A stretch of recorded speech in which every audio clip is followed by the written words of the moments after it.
welcome, Dan. Thank you. And for the next item on the agenda, I'm going to acknowledge Chief Frederickson.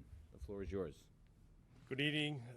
Thank you for allowing us to come to you. It's been a while. I know the COVID thing kept us from coming here, introducing our new employees. You can see we've had a few since the last time we came and did an introduction.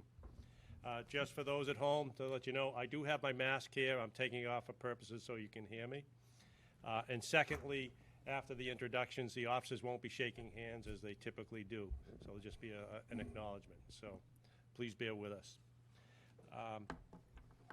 Tonight we have several people that have been hired, like I just mentioned, but we also have a promotion. And this is a really interesting one because it was just a little more than a year ago that we promoted Sergeant Wells. And you notice we're also promoting Sergeant Wells tonight. So Diana and Michael Wells, husband and wife, now both sergeants. So we're going to let Diana pin Michael tonight. So I'll tell you a little bit about Michael. He is a Dennis Yarmouth Regional High School grad. He was also an intern with the Yarmouth Police Department. He has a bachelor's degree from Fitchburg State College, currently pursuing his master's degree. He was hired in 2006 as a full-time patrol officer for Nantucket Police Department. Graduated from the Weymouth Police Academy. He joined the Yarmouth Police Department as a patrol officer in 2010. He was a member of the Cape Cod Regional Law Enforcement SWAT team and was a detective from 2016 until this past spring when he prepared to become the sergeant. So he has been a sergeant since July. So tonight, Sergeant Wells and Sergeant Wells, would you please come up with their son Logan and daughter Claire, that you've seen before. Yes. I don't know if they get much cuter.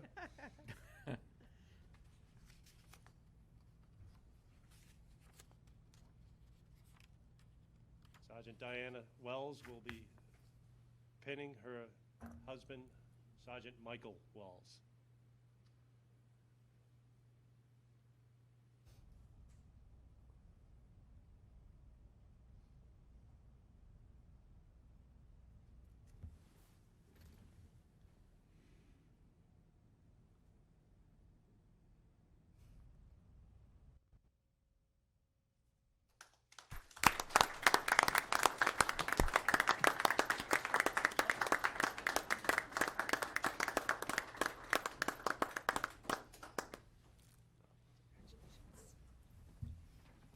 I'll shake your hand, I don't care.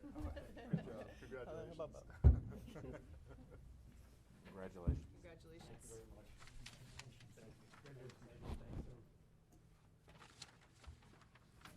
Congratulations, Sergeant. Okay, next we have a new dispatcher, Sarah Chase.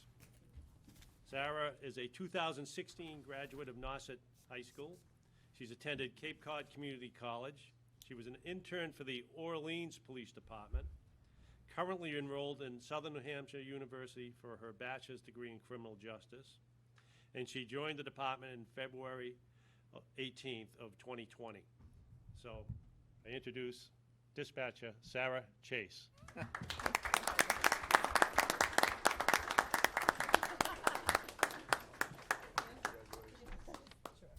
hug you though. There you go. Welcome. Welcome.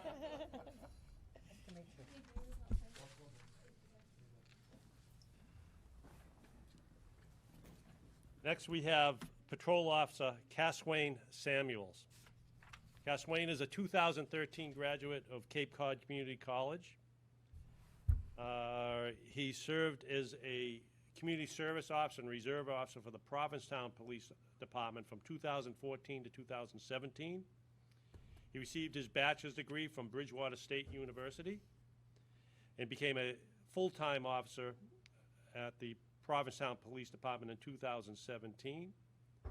And we were delighted to have him transfer to us in January of this year. And he's been a breath of fresh air to us, and we're very proud to have him on our department. And he is also a new dad. Oh, All right. congratulations.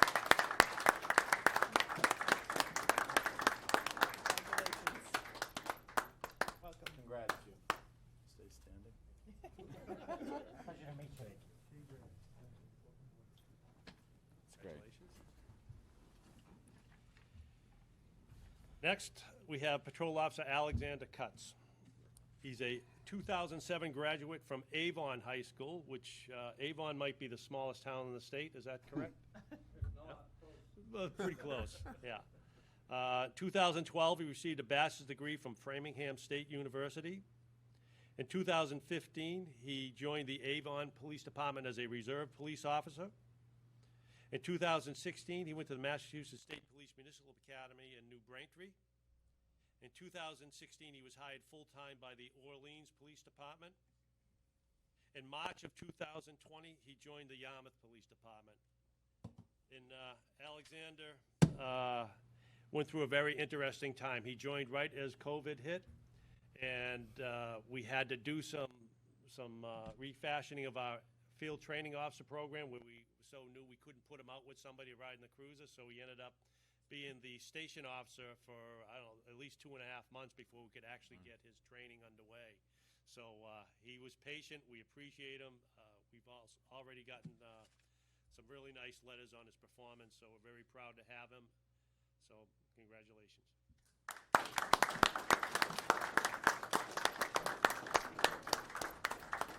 Welcome. Congrats. Welcome aboard. Safe. Pleasure to meet you.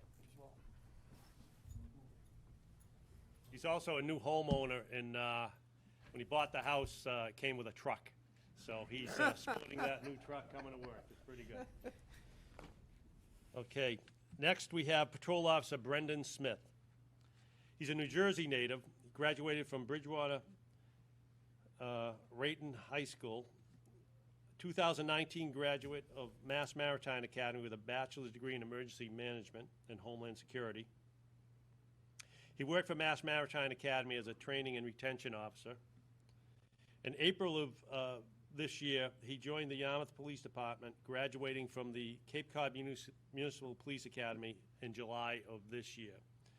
And he comes from a family of federal law enforcement officers who, some of them have homes right here in South Yarmouth, so he's very familiar with the area.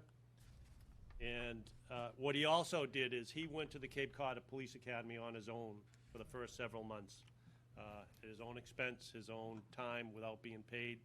So he did quite an investment, and we're proud to have him on board. He's in his FTO program. I think he's 2 months into it. So you got about 2 more months to go. Congratulations. Outstanding.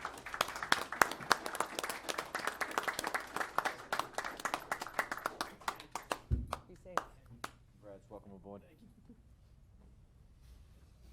Welcome. Nice to meet you.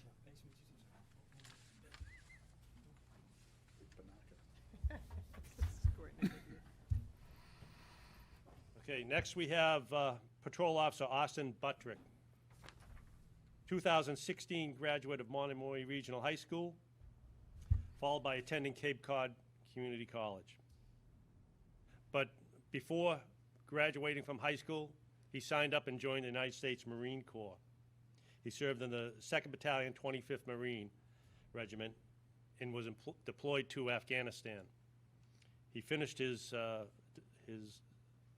tour, and he also is now in the Marine Corps Reserves as an infantry rifleman. In July of 2020, he graduated from the Cape Cod Municipal Police Academy, where he was a self-sponsor. So that obviously is a big benefit for us. And on August 17th of this year, he joined the Yarmouth Police Department. He too is in the field training program. We're quite proud to have him. And his dad is a Harwich police officer. So we're very proud to have him, and as you can see, they're getting younger and younger, but it's quite impressive. I think it's us, Frank. We're just getting older. Congratulations.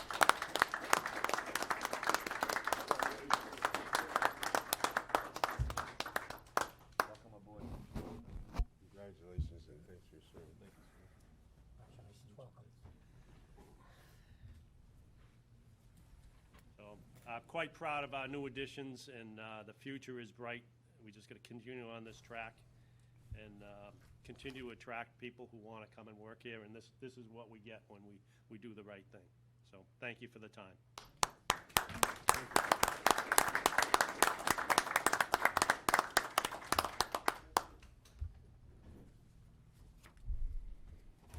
right, now we'll cleanse. Make you happy. Can you do public comment? Yeah. Yeah. Just get you in the eye. That would hurt. Okay, the next item on the agenda is public comments. Does anybody wish to speak? Yes.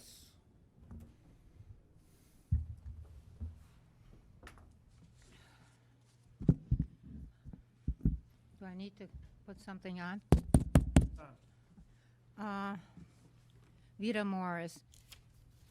You know, I cannot figure out how something that started off so well in this whole pandemic could deteriorate to this point. It's just beyond me, honestly. But that this board seems to have totally abdicated its responsibility for running this town. So the question arises, who is running this town these days? Honestly. I mean, you can't even get, I just can't believe it. And now we have created, as a result of this, you have created two groups of people, employees in this town. One, the police, the fire, the DPW, if I'm missing anybody, I apologize. People who have worked throughout their normal shifts, their normal days and what have you. And in the meantime, you have the other ones who have sat on their duffs for 6 months. 6 months, and that seems to be continuing. And did absolutely nothing, and it being fully paid.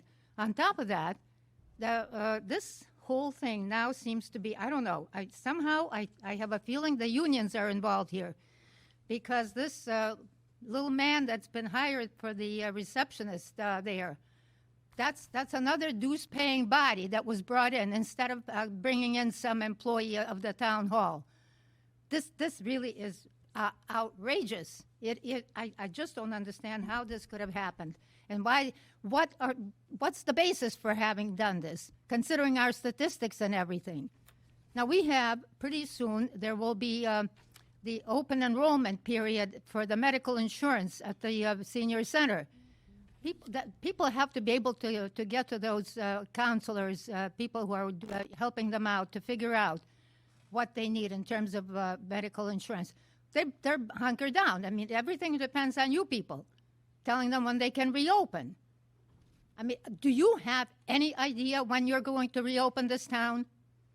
And this business about saying it's reopened is for the birds. The place looks like a morgue when you walk in there. Everything's shuttered down. I would like to know exactly. And then I can't even get what's supposed to be public information. I can't even get answers to that when I ask questions about it. So what's going on here? I would like to have an answer. Thank you. Anybody else for public comments? Okay, let's move on to the next item on the agenda is Police Department Community Outreach Update. Is the chief? Is he here? Yeah, he's right there. Can someone flag the chief?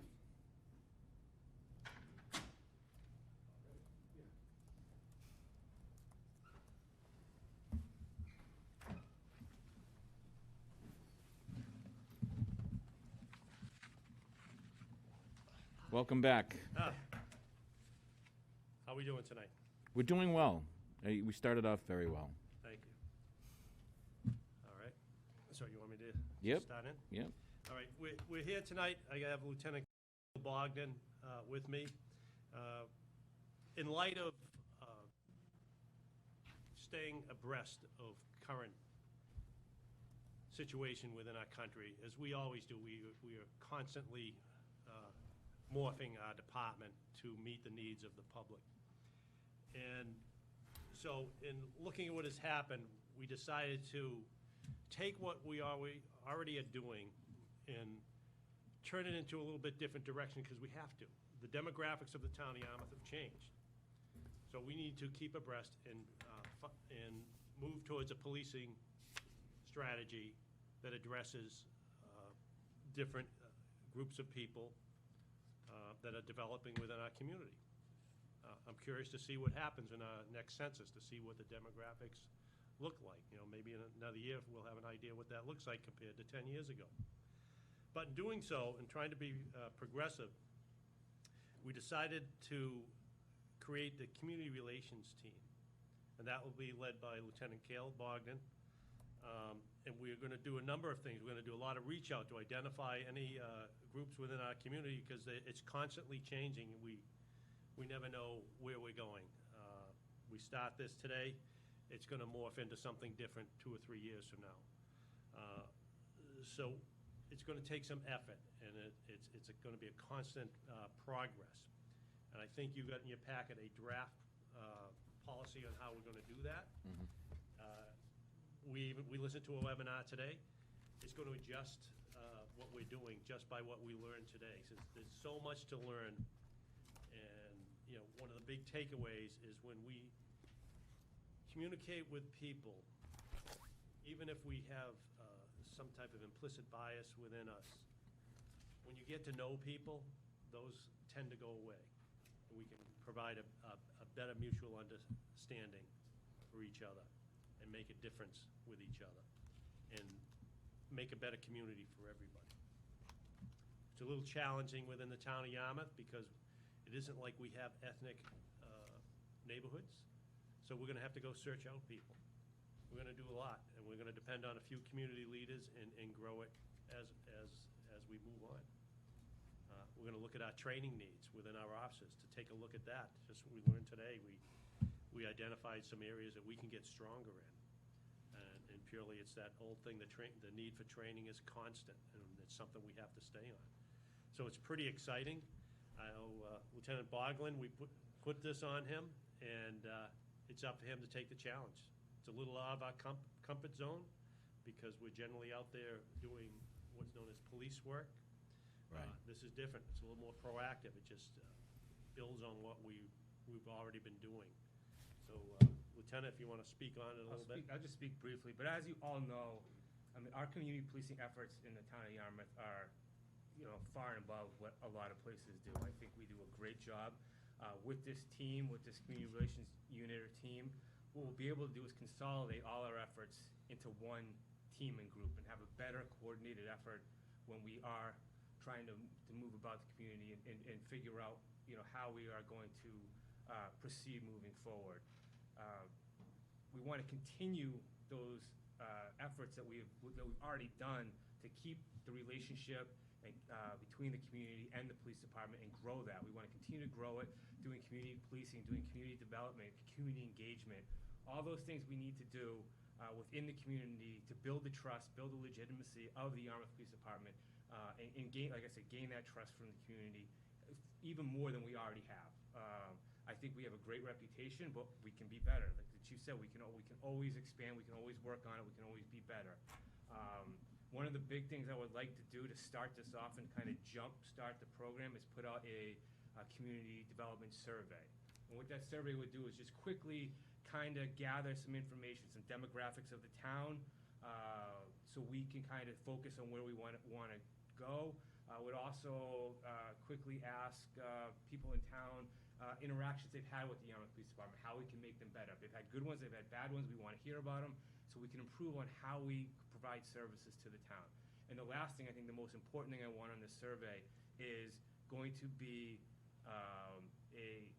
try to identify different community groups that are out there that we do not know about. There's a lot out there that we don't know about, and it's hard to just start pulling out of the air what groups. So if we, on this survey, they can identify the groups they belong to, community groups they belong to, civic groups they belong to, who the leaders are, who the stakeholders are, contact information.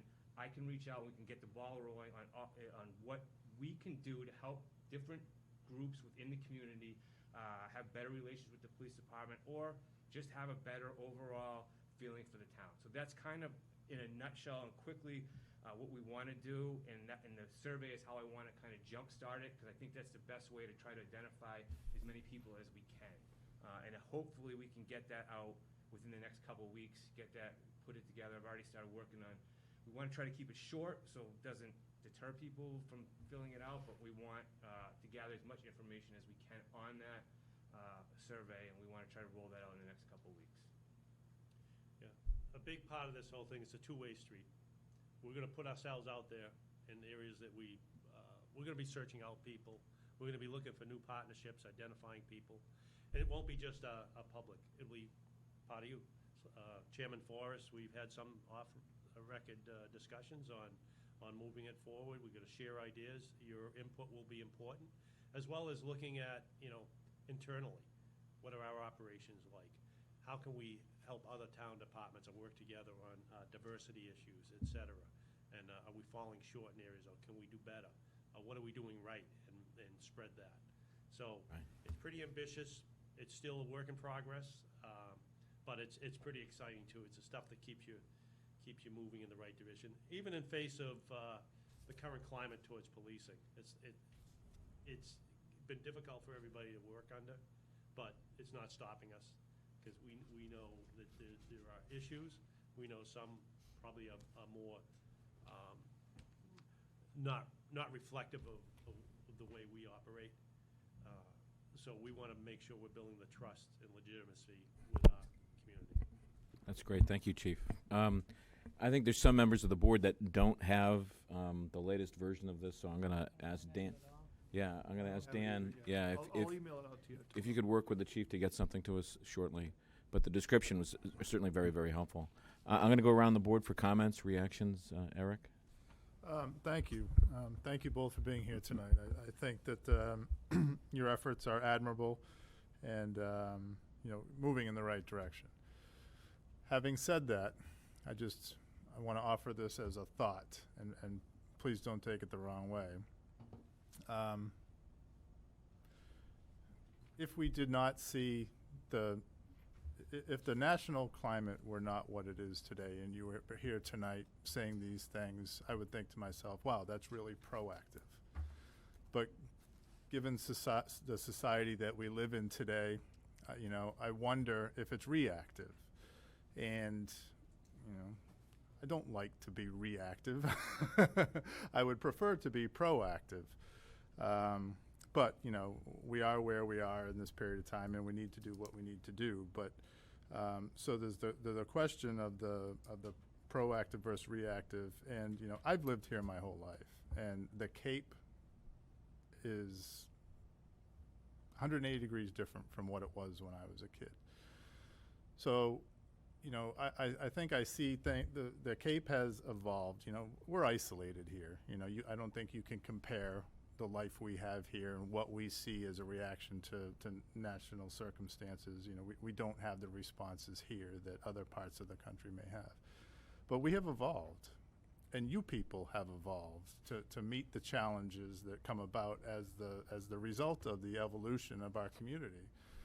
So I guess, is there really a fundamental need for you to start doing things differently?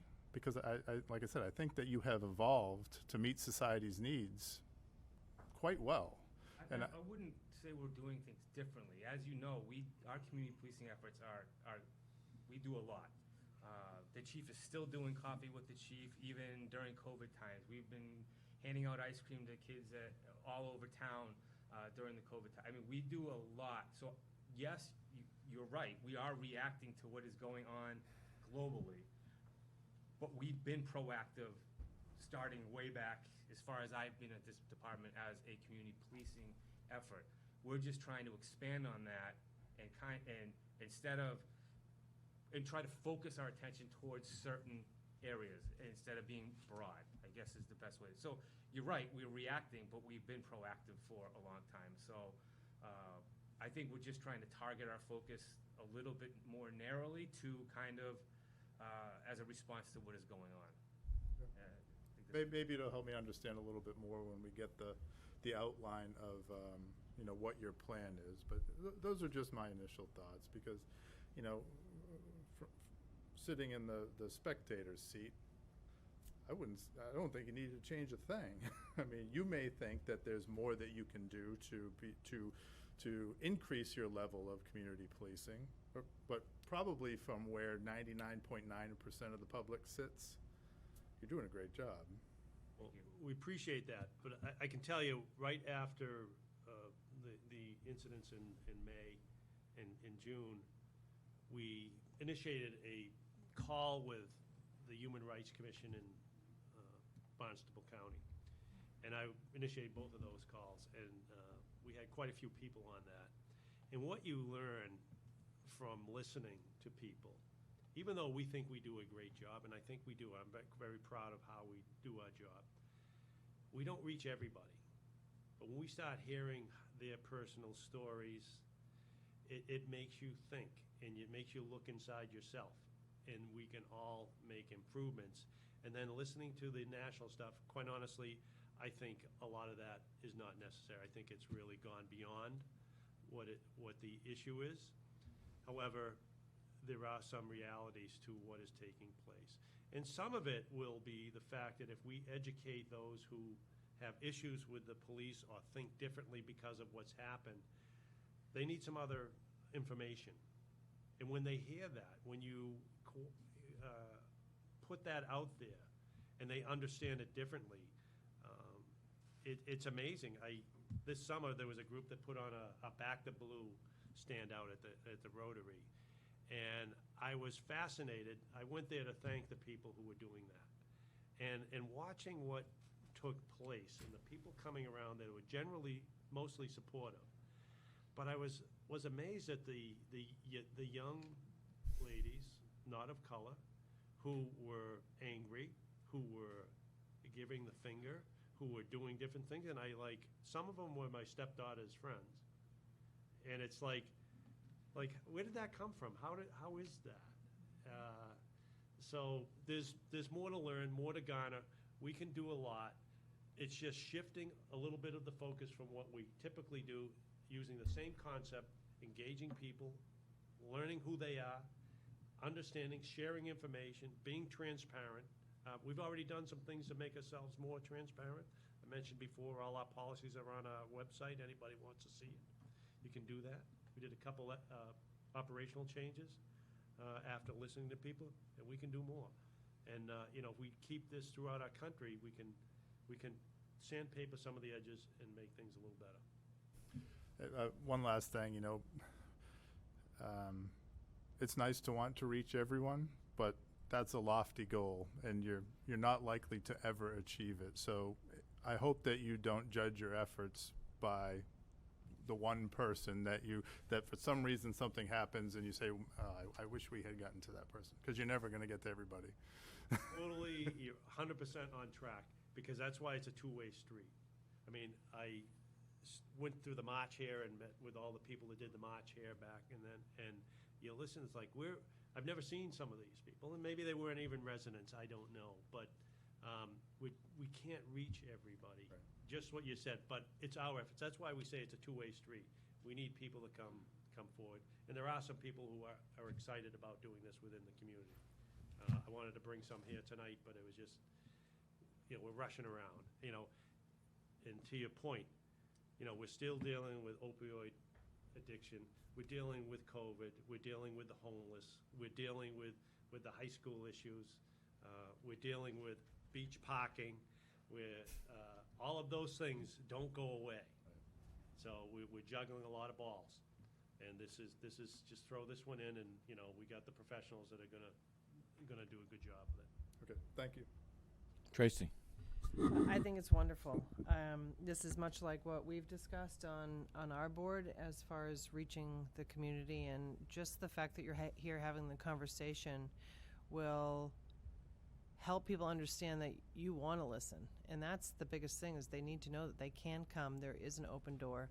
There isn't that divide that you see much like in some communities that have these issues. Just the fact that you're willing to have the conversation, because like you said, you can't learn without understanding their background, their experiences, and it's the same on the other shoe. So sometimes just having that simple conversation is wonderful.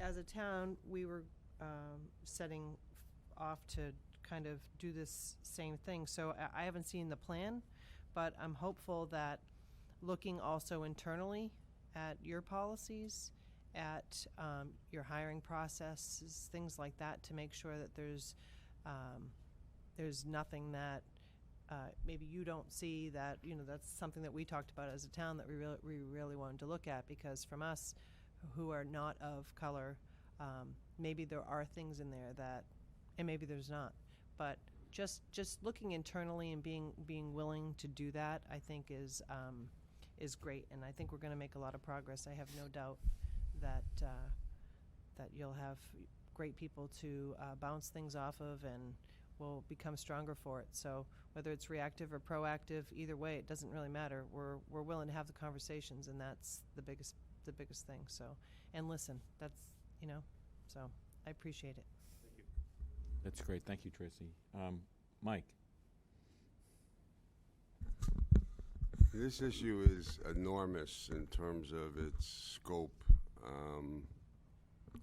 and I agree with Lieutenant Bogdan that an effort should be made to reach as many people and groups as possible to address what's going on in the national level. We are part of the United States. We are part of that national composite. And we're in a transient population. People come and people go, and we have a lot of people that come from urban areas whose experiences are very different than kids' experiences who grew up on Cape Cod. I grew up in Springfield, which there was a lot of racial tension when I was growing up. It's a majority minority city now, which means it has more minority people than white people, and that experience is totally different than the experience my children have growing up here. I can tell you that right now. What's interesting, and I don't mean this in a critical way, but we have 2 white police officers talking to 5 white selectmen. That's hardly, I think, the dialogue that minority groups are looking to have.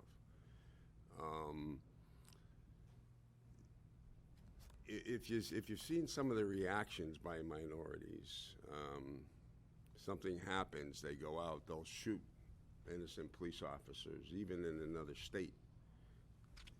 That's perception, and it's irrational what's happening, and it's the kind of conduct that great civil rights leaders like Dr. King did not condone. But you have to deal with the perception, and why these officers are getting shot and everything is because people think cops are bad people. They don't say Yarmouth police are different than police in Detroit. They don't think like that. People who have had bad experiences with police tend to generalize, and I think that can put officers' lives in danger too. So I think in the effort of reaching people, there's also an aspect where you can provide protection.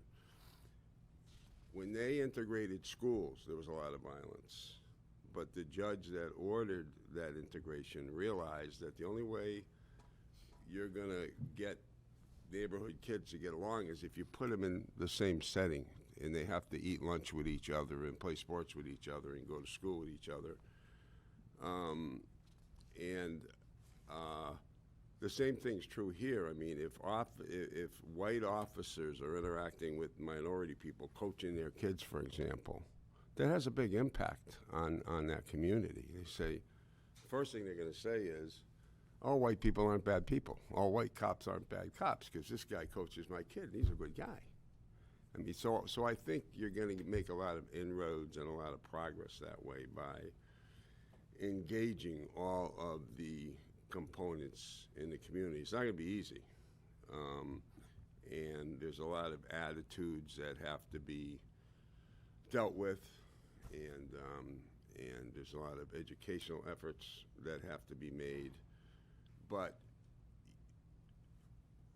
whether something, and I agree with Tracy on this, I was writing notes as you were speaking, and when there's discussion about whether this is active or proactive, to me that's not really meaningful.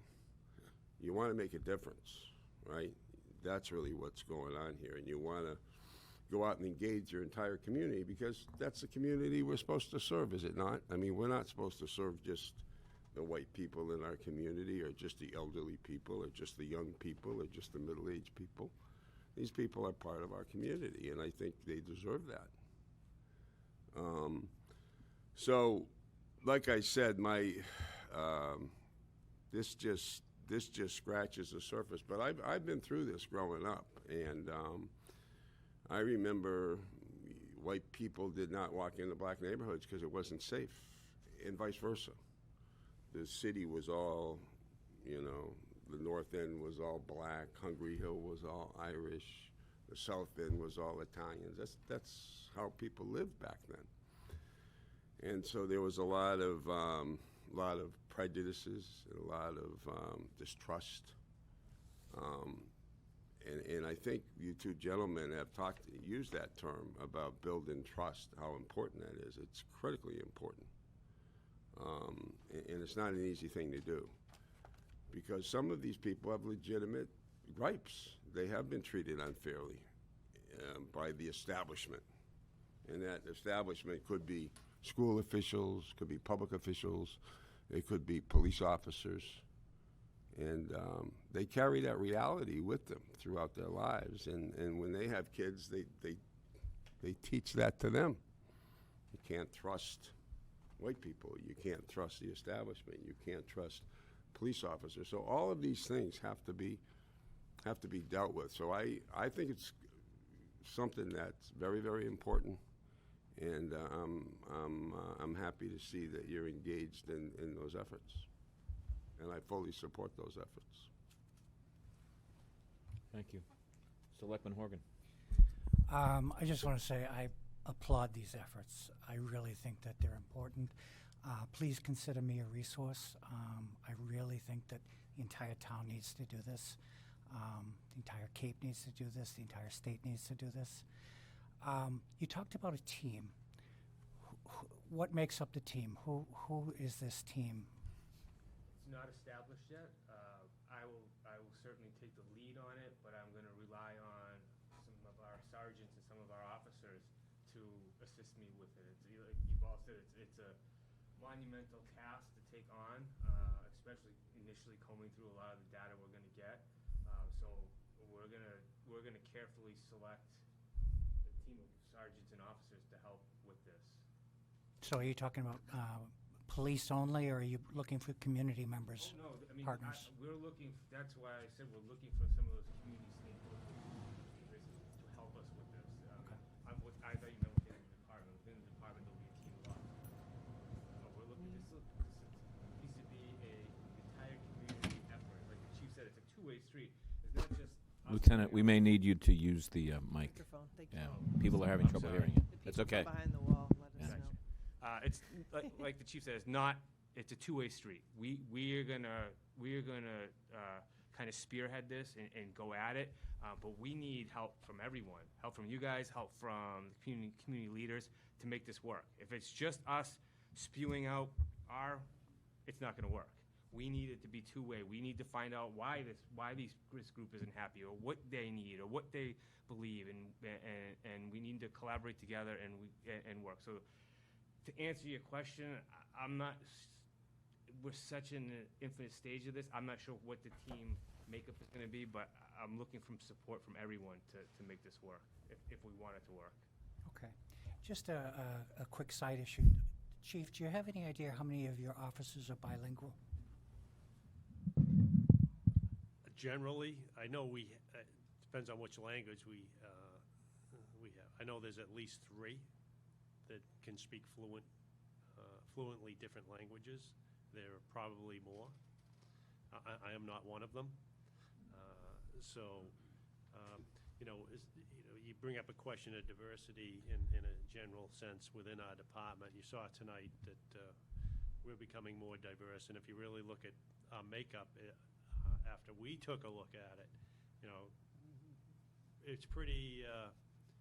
It pretty much matches the demographics of the town of Yarmouth in our department. So it wasn't like we were trying to do anything. It's just the way it developed. And every one of our officers brings something different to the table, regardless of what their ethnic background is, and it's really been pretty interesting to watch, at least from my perspective, to watch where we've been 40 years ago to where we are today. And Tracy, when That's you it. get our policy, you'll see in there, one of the things that we're gonna take a hard look at is our hiring process, so. Yeah, it was that's just in- something we that's- talked about, it's so right- it's. right in there, so Right. it's one of the things we're gonna take a look at. That's great. all I have. Thank you. Thank you. Chief, thank you. Lieutenant, thank you very much. This is an outstanding initiative. I agree with all the comments that have been made. I think in my discussions with the chief, I think one of the things that I've noticed is just how much this town is changing, and that within some of the new groups that are emerging and organizing, there are a lot of new faces. There are people that are emerging as leaders, new leaders, many of them young people. And I think part of the effort here is to make sure that rather than be passive, to reach out, to engage folks, particularly folks that might be part of groups that, or segments of the community that might feel isolated, and find ways to include them, to build bridges of communication so that they can help us better understand what's going on in that part of the community that they seem to be very well aware of and are very understanding of. So, and we can benefit from that knowledge. So I think this is a terrific initiative, and I certainly want to commend you all for what you're doing. Well, thank you. Thank you. Thank you.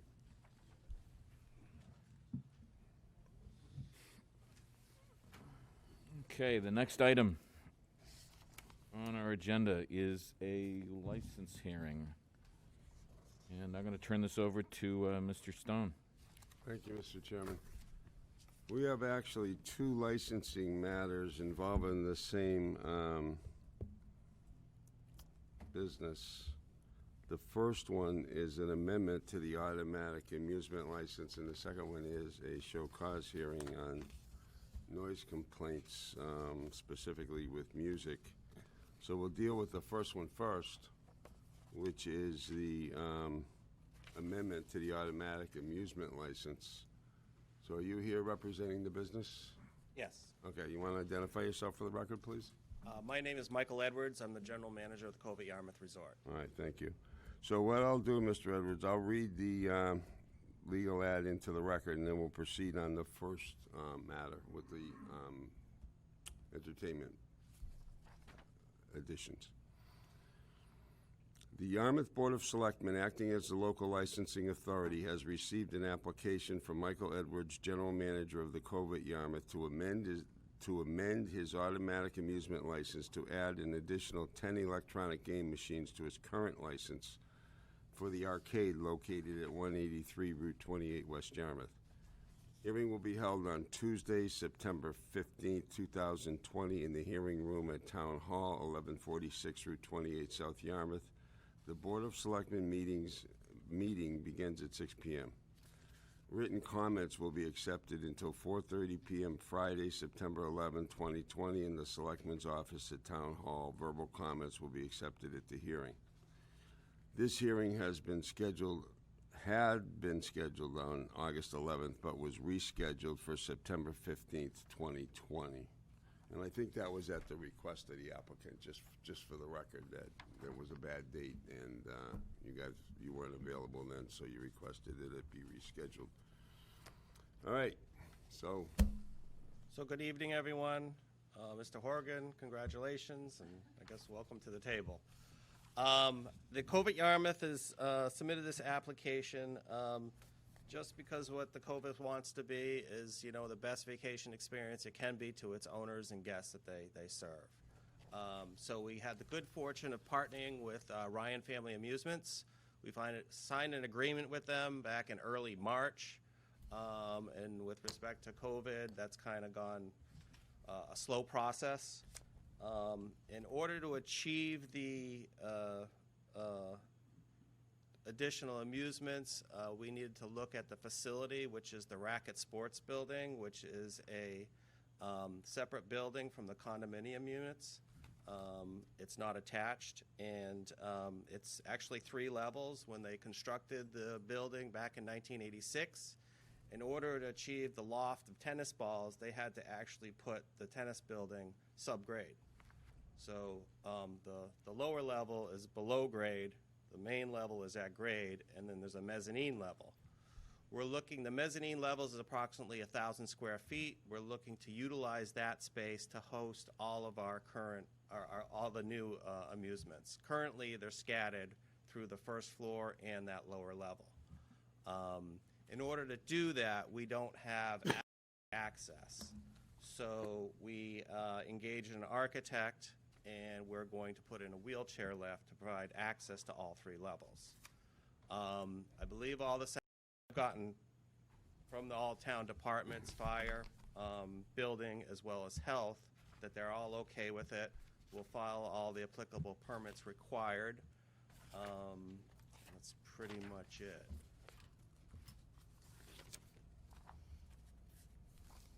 Okay, is there anybody out in the public that would like to speak on this issue? We're not talking about noise right now. We're talking about the addition of these machines. Okay, let's see, anybody on the board? Make a motion to close the public hearing. Second. We have a motion and a second to close the public hearing. Is there any further discussion? If not, all those in favor say aye. Aye. Anyone opposed? Public hearing is closed. Make a motion to approve the application as presented. Second.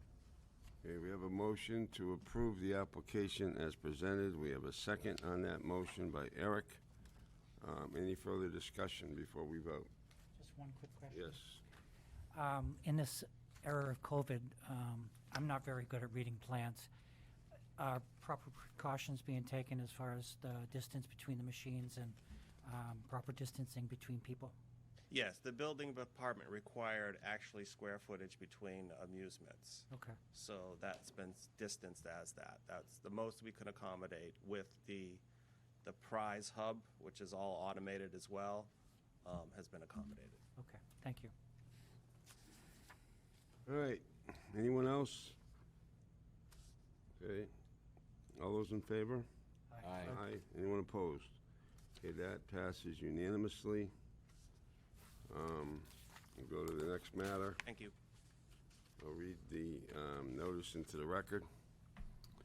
The Yarmouth Board of Selectmen, acting as the local licensing authority, has scheduled a show cause hearing to determine if the annual weekday and Sunday entertainment licenses held by Rourke's Top of the Cove LLC, doing business as The Loft, 183 Route 28, West Yarmouth, Kevin Richards, manager, should be modified, suspended, or revoked under Chapter 140, Section 183A of the Massachusetts General Laws and the Yarmouth Code Rules and Regulations of the Yarmouth Licensing Authority. The hearing will be held on Tuesday, September 15, 2020, in the hearing room at Town Hall, 1146 Route 28, South Yarmouth. The Board of Selectmen meeting begins at 6 p.m. Okay, so we have a file on this. And apparently on August 20th, a letter went out to Mr. Richards, certified mail, notifying him of this hearing and saying that the town continues to receive complaints of excessive noise emanating from the outdoor entertainment area at the Loft Restaurant at the Cove Resort located at 183 Route 28, West Yarmouth, and notifying him of the hearing time. The license is in the packet. We have a letter. I can't read all of the signatures on it because they're kind of fuzzy, but there's I guess it's a kind of a petition. Is Mr. Wehnckke here? Is he present? Did anyone know how to pronounce his name? I think it's Winkle. All right, he and others on Marigold and another road, Woodbine, I guess it is. Several residents signed this letter. We, the undersigned residents of Marigold Road, West Yarmouth, wish to register another noise complaint against the Loft Restaurant outdoor facility at the Cove Complex on Route 28, directly across from our homes. We brought this matter to your attention last year and were told at the time by the management team of the Loft that they would address this issue. They have not. Despite repeated attempts on our part to reach out and express our concerns, our words have fallen on deaf ears. We were assured through correspondence with Mr. Michael Edwards, the general manager of the Cove Complex, that he and Loft Management had quote, discussed entertainment, and they have made the following changes. New direction of amplification equipment and volume setting limits, as the volume settings are different for each entertainer's equipment. These strategic decisions that they presented to me will address and mitigate the ambient sound levels you have experienced in the past. We will be monitoring the music levels and continue to work with you to reach a mutual solution, close quote. This is not the case. We have written to him to communicate our concerns since the loft's opening on June 25th, and no changes have been made to solve the problem to our satisfaction. If anything, on some nights it sounds like an outdoor rock concert is going on down the street. Further communication with the Cove Loft has proven fruitless, despite assurances on their part of wanting to be good neighbors. As year-round citizens of this neighborhood in West Yarmouth, we seek redress. Loft Management has neither reached out to us or addressed any of their commitments to solve the noise problem to our satisfaction. Rather, they have ignored us and continue to plague our neighborhood with unacceptable levels of noise. Copies of our correspondence are attached. That was received by the town on July 24th. In terms of the correspondence, I won't read every bit of it, but I'll give you a sense of it. On June 21st, the same individual, Dan Winkle, and his neighbors on Marigold Road. He says, we spoke several times about live music being played outdoors. I left you messages that myself and my neighbors would be getting in touch with you about noise levels. We're glad you're ready to reopen for the season. We hope we can work out the noise issues to everyone's satisfaction. Last year, the problem was never resolved, despite efforts on the part of Kevin and Kathy that did not solve the problem. We don't have confidence in their understanding of what works and what doesn't. We think the problem is the level of amplification and the direction of the PA system is facing. Due to the wind direction that essentially blows from south to north, carrying the noise from the basin where the PA sits across the road and into our neighborhood. A very simple solution, one that I proposed several times last summer, was to turn the PA around so it faces inward and lower the volume about halfway instead of having it pointed out at the road at a fairly high volume. So that's pretty much what that letter says. And then on June 25th, same individual says, if tonight's opening is any indication of what the summer's going to be like, we're going to have a problem.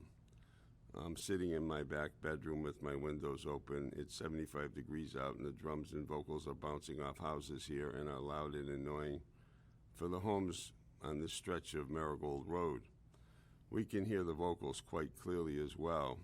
This isn't any different than last summer. I'm not sure if anything has changed on your end, but we're not going to go through this for another season.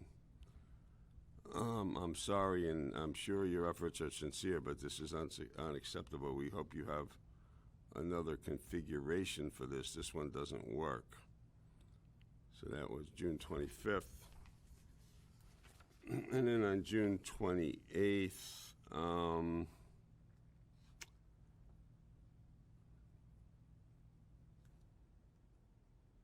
hi, Mr. Edwards.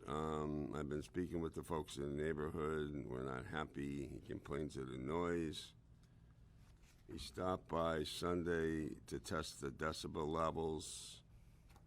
They were maxed out at around 90 decibels. He took pictures of the band placement, which is still facing outward, and sends the sound across the road up to our street. This isn't working for us. If you had a neighbor in your area that had a 4-hour party every day from 5 to 9, especially during the summer when you want to leave your windows open to get some fresh air in your house, you'd be pretty upset with them. That's what we're dealing with.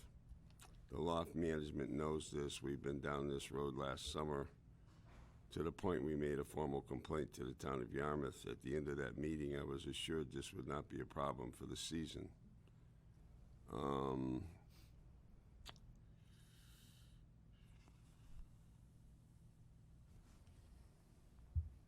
Complains about, can't leave the windows open and in hot weather because of the noise. It's affecting their lives and their peaceful enjoyment of their properties. And that was the 28th. And there's one on July 6th. This one talks about decibel measurements that occurred by this Mr. Winky. He says it's not anywhere near 55 to 65. His meter maxed out at 90 decibels at the source. That's near rock concert levels. He said he now talks a little bit about his background in sound. He said he was a master control engineer for several years with WGBH in Boston, and at Group WCBS in Stamford before that. He was also a vocalist / blues harp musician for most of his life. My reasons for corresponding with you is he doesn't feel that his problems are getting addressed, and he suggests that they face the music going away from the street and basically lower the decibel levels. So it goes on. Another letter here, July 6th, very similar.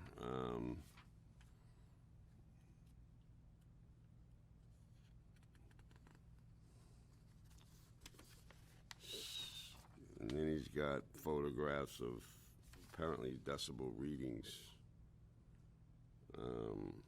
And they were taken during the summer at various times. These readings are on July 12th, one of them 77 and one's 85.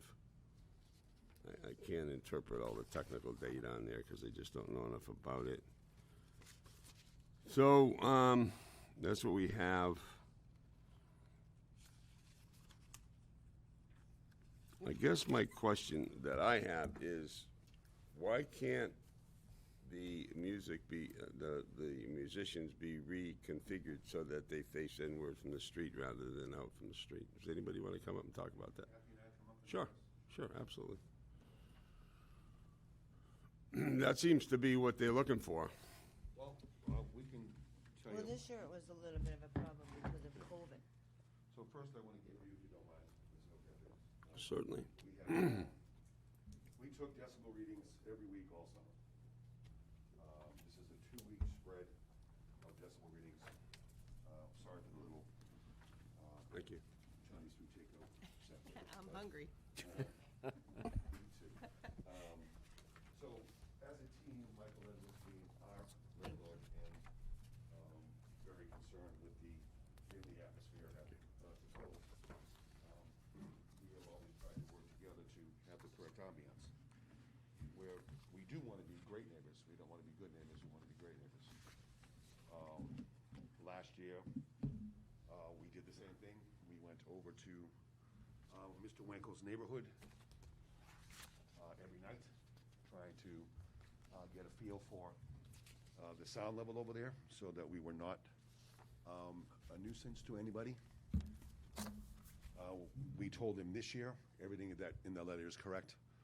This year, our goal was to move the music to face the other way. And then we told him we would need at least a week or two because each group, first of all, we could have music 7 nights a week. We only have it 5. We do it from 4 to 8, and sometimes 5 to 9. What days do you not have it? Mondays and Tuesdays. Okay. So the original goal was to put the music facing the other way, and we put Michael in the Cove, went through the expense of adding electrical in that area, where there was already lights. they made that expense. Unfortunately, the COVID happened, and with the spacing of tables and all the laws that are required to be good, socially conscious, healthy during the COVID crisis, it was no longer possible to make that area happen and still space the tables and maintain a restaurant. So what we did was we took it from where it was and we moved it over about 10 feet so that one speaker is blocked by the building. If you haven't been to the outside restaurant, it's an outside patio with some fire pits, and then there's an inside part that has a bar and probably like 4 tables. And so one speaker now got blocked by that, and we thought that that would be a good start. We also told Mr. Winkle that we would have to come over, might take a week or two, every night, Wednesday through Sunday, to get a baseline for each one of those groups, because one guy's got this kind of speaker, one guy's got that kind of speaker. You know, there's a couple of single acts, there's a couple of, you know, duos. It's not like big bands. So, but everybody's equipment is different. So we did that, and then he didn't seem to be happy, as those letters said, for the first couple of weeks, and he really didn't want to communicate with us anymore. I would see him in front of his house, and he didn't really want to talk to me anymore, so he just started directly corresponding with, and Kathy would be over there, and he wouldn't talk to either one of us. So he started directly talking to Mr. Edwards in emails, and Michael would be very diligent in passing on what was happening. So Kathy and I, every single night, we would go over there, and we would get a decibel reading. So we researched the law, and the law is 75 decibels between 11 p.m. and 7 a.m. That is the only federal or Yarmouth or state law that there is for decibel issues.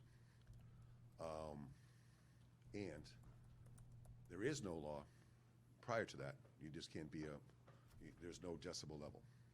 So our goal was to be under 75. We went over there, and these readings show, this is over a 2-week period.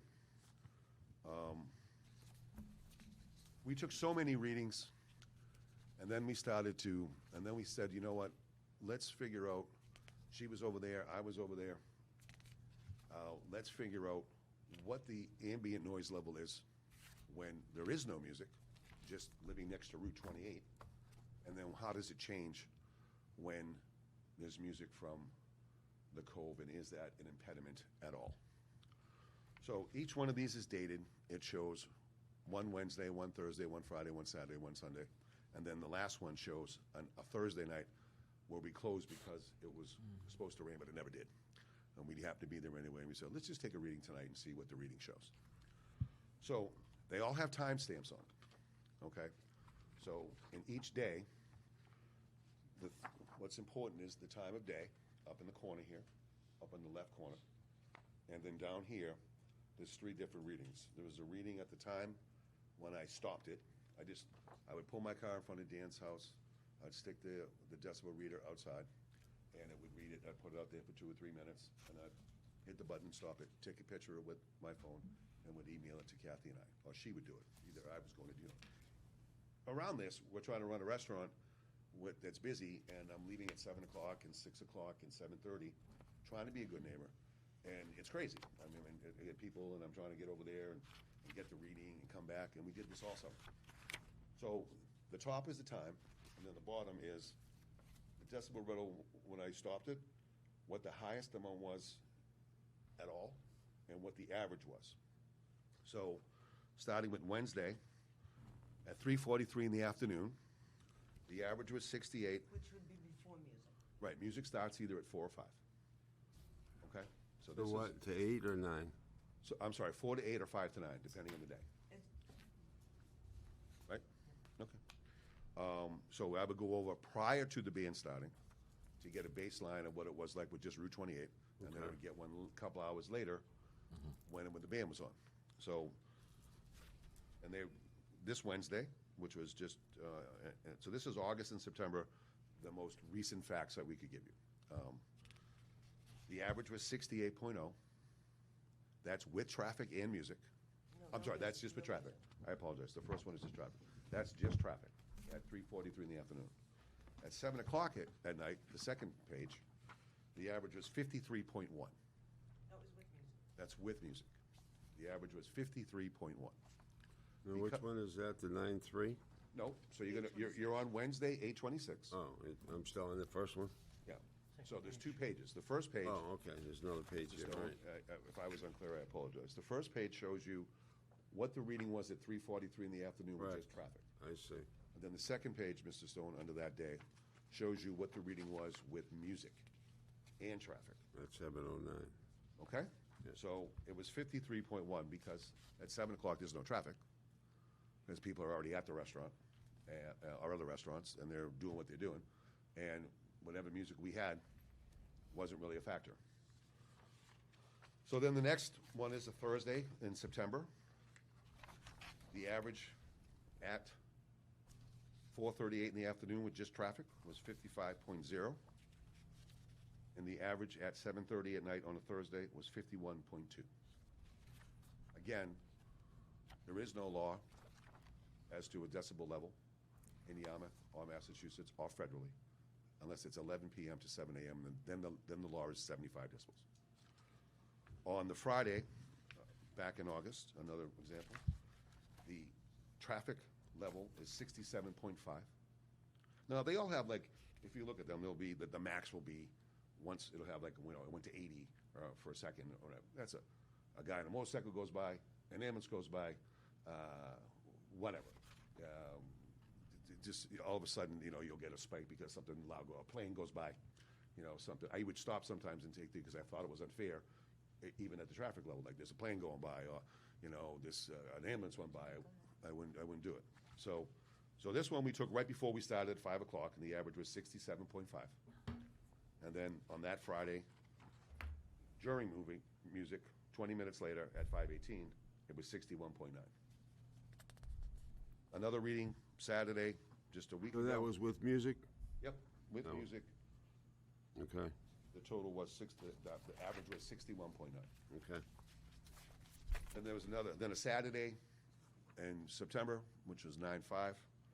The average at 4:52 in the afternoon is 75.8. The average at 6:38 is 66.1. So when the traffic's not there, when people aren't a string of cars, the music has zero impact on the decibel level, which is the issue at hand, you know, as far as legality, whether you're within the acceptable decibel levels. Right. Even last year, if you recall, we were trying to, you know, gauge how loud the music was. And many times we'd have to stand there and wait for minutes on end because the traffic, it's just constant traffic. So you would have to wait until the traffic go by before you can even hear the music. Get a- Yeah, like, and I'm sure that changes with the volume of the traffic. But just to give you an idea of how we're trying to gauge things and you know, it's a little bit, we have been trying to monitor the COVID stuff and trying to run the restaurant and trying to do this every night where we have music. It's been a lot of work. And so it's a little insulting when I hear him say, you know, that his efforts have fallen on deaf ears and that we're plaguing his neighborhood and that a lot of the neighbors that we spoke to were fine with it. So Okay, we're gonna get to that. Just so we can stay orderly, can you go through the last two? Yeah, that's two. So, Sunday, 8:30, at 5:03 in the afternoon, the average was 64.0. At 7 o'clock, 6:52, 8 minutes before 7, same night, the average was 66.7. The last one just shows, we had to close last Thursday because they said it was gonna rain, and it's the bane of our existence. We close a lot because of the weather too, you know? And it never rains, so we were there anyway, and I took a reading, and at 6:51 on a Thursday night, the average is 68.4. So again, now, if you've ever been to the Cove and to the Loft, we don't need loud music. I mean, it's about it literally is probably the size of this room, maybe another 5 or 7 feet. I'm guessing, I'm not an expert on distance, that we have to get the music to. I mean, they're at the fence where the pool is, and then there's There's 15 feet there to the building, and then the building's about 20 feet, and there's about another 7 feet after that. So what's 15, 20, 35, about 42 feet that we need to get music to. So it's not like And the band is now located directly in front of our bar. one of the speakers, and to be One of the honest, one of them, speakers, we yeah, couldn't get it, so- if we brought it too far over, the maximum amount of people wouldn't be able to see it. It would be useless. It would be, but we brought it over in a less convenient spot, so at least one of the speakers would be impeded by the building as much as it could be. I will say this, and I'm reluctant to get into a battle with neighbors and all that kind of stuff. All I know is this, is that, one, we want to be good neighbors. We want him to be happy. We also have had a very hard road trying to manage this every night and be right and be honorable and acceptable and not be a bad. We've been doing this for over 40 years. I've never had a noise complaint, and I've run nightclubs since the 1980s, some of the biggest nightclubs on Cape Cod. Never. I ran G. Willikers and Tingles, never a noise complaint. I'm aware of it. We're aware of it. We want it to be right. Last year, there was a petition. I can tell you that at least 2 of the people in that petition do not have a problem with us. I park out in front of his house. Unfortunately, one day he came out to say, hey, don't park in front of my driveway. He wasn't leaving or anything. He just wanted me to move, which is fine, and I didn't mean to do that. I wanted to get a fair reading being in front of his house. So I can tell you 3 experiences that I've had in my truck doing the decibel experience, and Kathy's had a couple herself. I had one neighbor directly, another neighbor, who came out to ask me what I was doing. It was my second week of doing it. And she said, oh, I didn't know you were open yet. Good luck to you guys. We love you guys, and we really want you to be successful. So we've been playing music for 2 weeks, and she wasn't even aware that we were open. So, and I'm sure if we have to go down that road, she will confirm that. He has 2 other neighbors that are closer than him on that same street, that are closer than him. Both, one was listed as being on the complaint last year and didn't want to be on the complaint, and the other one feels harassed being asked to be on the petition. So, and none of them have a complaint, and they're closer than he is on the same street. Also, one time during the summer, the police were called to come to the loft shack and check it out For a noise complaint. for a noise complaint from Dan. He had called several times, so they finally went down. It just so happened that a well-known figure in the police department was sitting there with his wife, eating dinner. The patrol car pulled up, saw him, said, hey, I got like 5 noise complaints. What's going on here? He goes, nothing. We're having dinner. It's great. It's not too bad. And he left.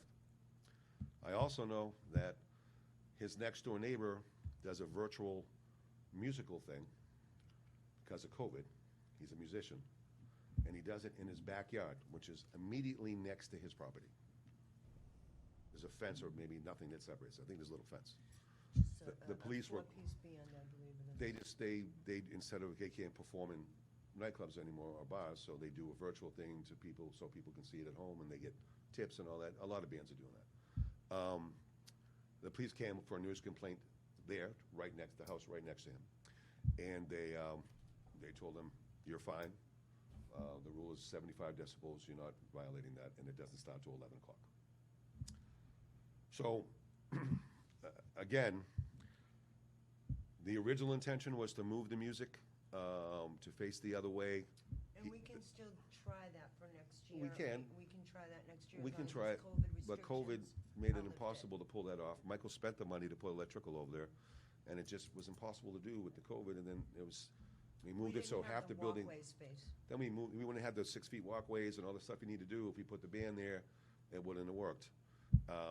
So we blocked it. One of the speakers is blocked by the building, one isn't. And no matter what, forget the configuration and all of that. And you can, if it gets to the point where the town has to go down and take a decibel reading, I get it, and that's fine, and we welcome that. But, the traffic is louder than the band. And you can't lie with the timestamps. I mean, it is what it is. You know, it's, Okay, thank you. Is there anybody that wants to speak on the other side of this question? Yes, sir. What's your name? Dan Winka, I'm the guy that's representing the neighborhood. No, I get it. I know who you are. You just weren't present when we started. I didn't know if you were the same individual. That's okay. There's no need to apologize. I just want to get the actors sorted out, that's all. So why don't you give us your side of this? And then we'll go back to you. I have a written statement here. Go ahead. I'm appearing before you, By the way, how do you pronounce your last name? Wenka. Winka. Okay, thank you. I'm appearing before you again on behalf of my neighborhood for the second year in a row to express dissatisfaction with the loft's inability to curb the noise in our neighborhood created by the live music they present 5 evenings a week. We're hoping you can offer us some relief. Last year, we filed a complaint, had a discussion addressing the problem. We were told by the loft owners they would fix it. They didn't. The end of last year's season was no better than the rest of the summer, despite their assurances. So nothing was fixed. This year, we contacted Mr. Edwards, the general manager of the Cove Properties, in advance of their opening for the season in hopes we could solve this issue before it became a problem. Again, we were reassured that measures had been taken to fix this. Again, the attempts failed. We were told that they had moved the amplifiers, set volume limits, and these actions would mitigate the sound levels we had experienced the previous summer. Instead, on several nights each week, especially Sundays, the noise was louder than before. Several weeks of back and forth with Mr. Edwards, which I included with the signed complaint, reflect our growing frustration with this situation. At times, the noise levels reached as high as 77 or more decibels on the street and in our yards, which is the equivalent to a kitchen garbage disposal going or a passenger car flying by our homes at 65 miles an hour for 4 hours in each evening. If there was a house in your neighborhood that held a 4-hour party 5 days a week all summer long, it's likely you'd be pretty annoyed, especially if you wanted to be in your yard enjoying the evening on your deck. Instead, I spent my summer inside closing all my windows, drowning out the noise with TV, and cranking up my air conditioning, which drove my electric bill up nearly $150 in the month of August. We've made the simple suggestion that the loft face their entertainment inwards towards their property and cut the volume by half. We never got a reply or an answer as to why this wouldn't work. We've reached out over a period of weeks to let them know our concerns, and nothing changed, despite statements of wanting to be a good neighbor. The town of Dennis this summer denied requests for licensing to allow outdoor music at 2 restaurants on the behest of the local residents. Why should this be different in Yarmouth? We understand and sympathize with the loft's desire to make money in the summer season, but at what cost to our neighborhood? The constant noise generated from the venue isn't likely to add value to our properties. If I had known about the noise, I never would have bought my house 2 years ago and regret that investment now. We just want a reasonable peace and quiet. We want to be able to barbecue in our backyards, be able to lay out in a hammock, and enjoy our properties in summer like everyone else without intrusive, annoying, garbled noise flooding our neighborhood 5 nights a week. This is the second year we've asked for action to be taken, not just assurances that are never followed through. If the loft can't be responsible with this, as their actions have shown for 2 years running, then we ask that the license for amplified music be rescinded. If not, what's to keep them from booking more and louder acts next summer? This is a serious concern for us, and we'd like to see something done to curb and eliminate the noise. I had 4 other people sign off on this. Do you want to, for the record, give us your address? 23 Marigold Road, West I Yarmouth. knew it was Marigold, but that's 23 now. The other people, they're also on Woodbine, are they? There's two other folks on Marigold and one over the next street over. I can't recall the name of the street. I think it's Woodbine. Okay, I'll get to you in a minute.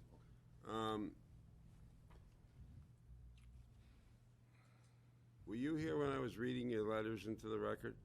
No, I was not. I was told to be here at 7:15. That's okay. I'm not faulting you for Okay. not being No, here. no, So that's you fine. gotta stop that. Yeah, You don't, you're not required to be here. You can be here whenever you want to be here. I summarized those, I read some of those letters verbatim, and I summarized others, and they're consistent with what you're saying here now. I just want you to know that that has been put out there. thank you. So you don't have to, be worried about whether or not that was done. Okay, so, you mentioned in one of your letters your experience with sound. Do you want to talk about that?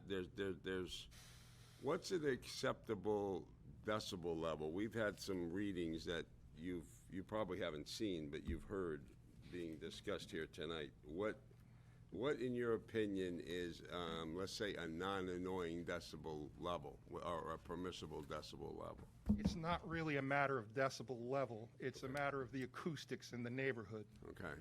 There, and I hope that you read into the record my discussion of the fact that the way the cove is shaped, it's like the esplanade, it's like the hatch shell, and sound reflects off of that. No, I didn't get into that. Okay, well, kind of this is detail. what's So why happening. don't you tell us? The cove is shaped like a bowl. This reflects the music up and across the street. It actually crosses over the street. You don't really hear the music from if you're standing on the corner, but when you go in 100, 150 yards, it comes right back down again. And it bounces around off of the houses, and it becomes a garbled mess. I was a master control operator at WGBH for 2.5 years. I worked for Group W Network Services at CVS in Stamford, Connecticut. I've been a musician on and off all my life. I've been an actor and a writer, and I'm involved in the entertainment industry. I've lost everything currently due to the COVID, unfortunately. I was in the middle of trying to get a deal done to shoot a TV series here on Cape Cod. And unfortunately, COVID rolled around while we were in negotiations to get money, and the bottom dropped out. So everybody is suffering. And what we wanted to do was try and promote the Cape. Now, my experience is that you can put all the decibel meters up that you want, but that's not going to change the annoying quality of the sound. If I came over to your house and talked like, you wouldn't understand what I was saying, and after a very short Well, I period might of time. surprise you. I have people in my house that talk like that. one in particular. But go ahead. The point being that the sound that comes into our neighborhood is not clean, clear sound. No, I It's hear you. very loud. I've been down to the venues several times, All right, and I it's much get that. louder. All right. So you're saying the only remedy to this situation is either to not have amplified music, or if you do have amplified music, to turn it the other way? Face it inwards and turn the volume down. Is that the As the- solution? As in your Kevin said mind? himself, they think that it's not, their music isn't that loud, but it gets amplified by the very sound of things. We would like to see the music turned inward and the volume cut, and we think this would solve the problem. Okay, I can understand what you mean by turning it inward. Where I'm losing you a little bit is what you mean. I mean, I understand the general concept of volume cut, but how is that measurable, that cut? Cut from what to what? I can't really give you a solid decibel level. I know that I provided a couple of shots of my own decibel takings, one that showed 77 at the end of my driveway on a Sunday evening when they have a band called the Grubb Brothers, who were extremely loud. Here's what I'm getting at. Suppose they agreed to turn the music inward. Okay? That would be, and I don't know if they would or not, but I'm just hypothesizing. Now, your second part of what you want is a decibel cut. How are they to understand what that decibel level is and what you actually mean and what's acceptable to you? If you can't tell us that, how are they supposed to know that? I would say common sense. If you turned it inwards and you cut the volume, you're not going to be bouncing it all over our neighborhood. It's really simple. Go ahead. Again, we want him to be happy. We want our neighbors to be happy. I was over there, Kathy was over there many nights this summer, almost all of them, that we were open. I never heard a gobbled mess. I never heard anything like that. I wouldn't want that. We have no need to do that. We don't need to have a gobbled mess of noise in his neighborhood. It doesn't benefit me or her or him or the town or the Cove, all things that we are honored to be in and respect. We don't need it. We went over there and it didn't exist. I've got the decibel readings to move. I mean, that's the only thing you can use to try to judge this kind of thing is what, you know, the federal agencies determine is acceptable noise for the world to operate under. Okay. And the federal agencies say 75 decibels after 11 p.m. is the only time they dictate decibel levels. Before that, they don't. Are you talking about the local bylaw? Are you talking They about? don't have one. Huh? Yarmouth doesn't have one. No. Yeah, They but have a doesn't- noise bylaw after 11, but I'm not so sure it measures But decibels. there is, the only decibel level law is 75 decibels. 75. And the only time they ask that to be imposed federally, locally, state, is between 11 p.m. and 7 a.m. I get that. So, But that doesn't solve the problem. It doesn't, but I'm just because saying, you with know- licensing, you still can, look at the impact to the neighbors Absolutely. with any kind of a license. so but- we're willing to work with anybody, but what gets confusing is this. So, the Cove is shaped like this. Yeah. Okay. The shack is just outside that. It's really not tucked right in. It's at the outer perimeter of that. Okay, because then there's a pool, and then there's a driveway, and then there's the buildings. Mr. Edwards can attest to this.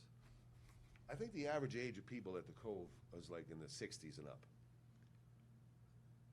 All the patios, and people that stay there in the rooms, the Cove owners, I think the average age is like high 50s or 60s. I think it's up there. Is that accurate?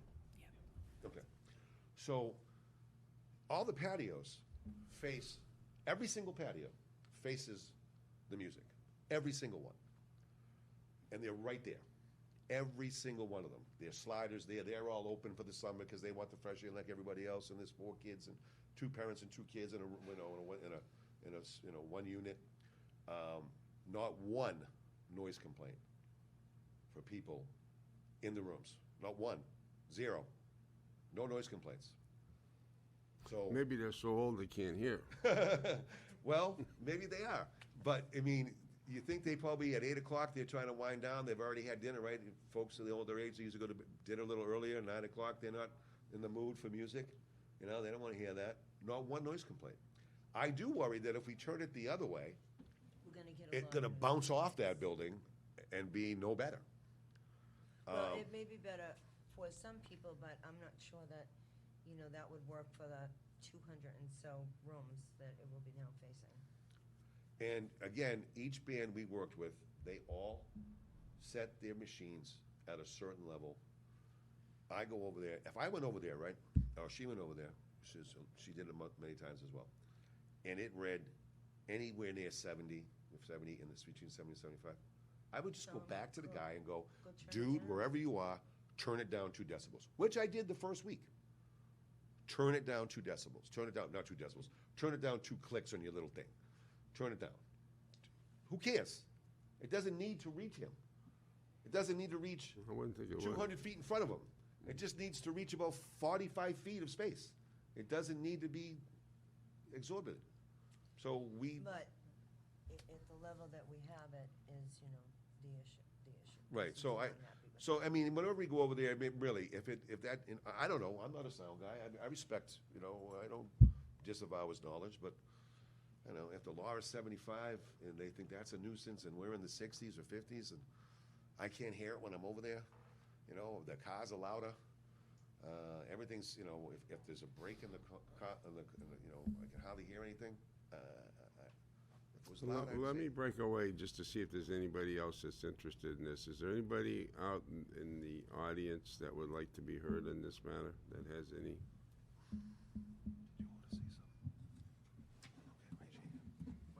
Sure, go. Why don't you just step out just for a minute? Go ahead. So, Michael Edwards, again, General Manager at the Cove at Yarmouth. So, I think, you know, early on, I think you heard in the comments that I was speaking directly via email with Dan. We were starting to have a dialogue with Kathy and Kevin about what we were going to do to mitigate his concerns. I was very involved in that. And it got to a certain point where we were going to do it. Kevin and Kathy were going to try it out. I got a public accommodation with 230 rooms. I had enough to deal with COVID and whatnot, and I just stopped communicating with Dan. So I you know, that's the reason why I stopped communicating. They were going to try it out for a few weeks, and the 4th of July hit, and was rough. To the fact that, you know, to turn the speakers inward, to Dan's point, like the Esplanade, why would you do that? Because it's just going to reverberate back. It's like a big U, and the sound is going to reverberate to the building and bounce back all the way across the drive, all the way across 28 into Marigold Road. We're always open to anything. Kevin and Kathy have moved one of the speakers behind the building. We have obviously a lease with the loft. And obviously there's a clause of quiet enjoyment for all the residents. We've never gotten a complaint in 2 years from the residents in-house. And that's all I have. All right, thank you. Go ahead. Why don't you address his first point about if you reverse the speakers, the noise would reverberate back to your neighborhood, and suggesting that it would probably be just as bad or worse? Then that's in combination with cutting the volume down. It's not just one thing. Yeah, but again, you know, you can't give me anything specific on that, right? I mean, if let's assume you had something on your license that was conditioned that said they're going to move the speakers backward and they're going to, quote, cut down the volume. What does that mean? That's something that you can't quantify, that you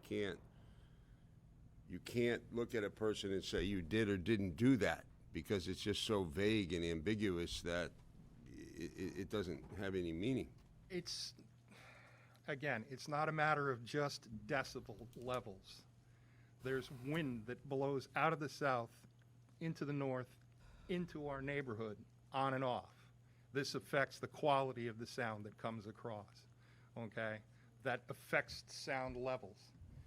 If you faced it inwards, turned it down, they'd still be able to hear everything they need to hear in that small little space that they just got through describing to you without any issue.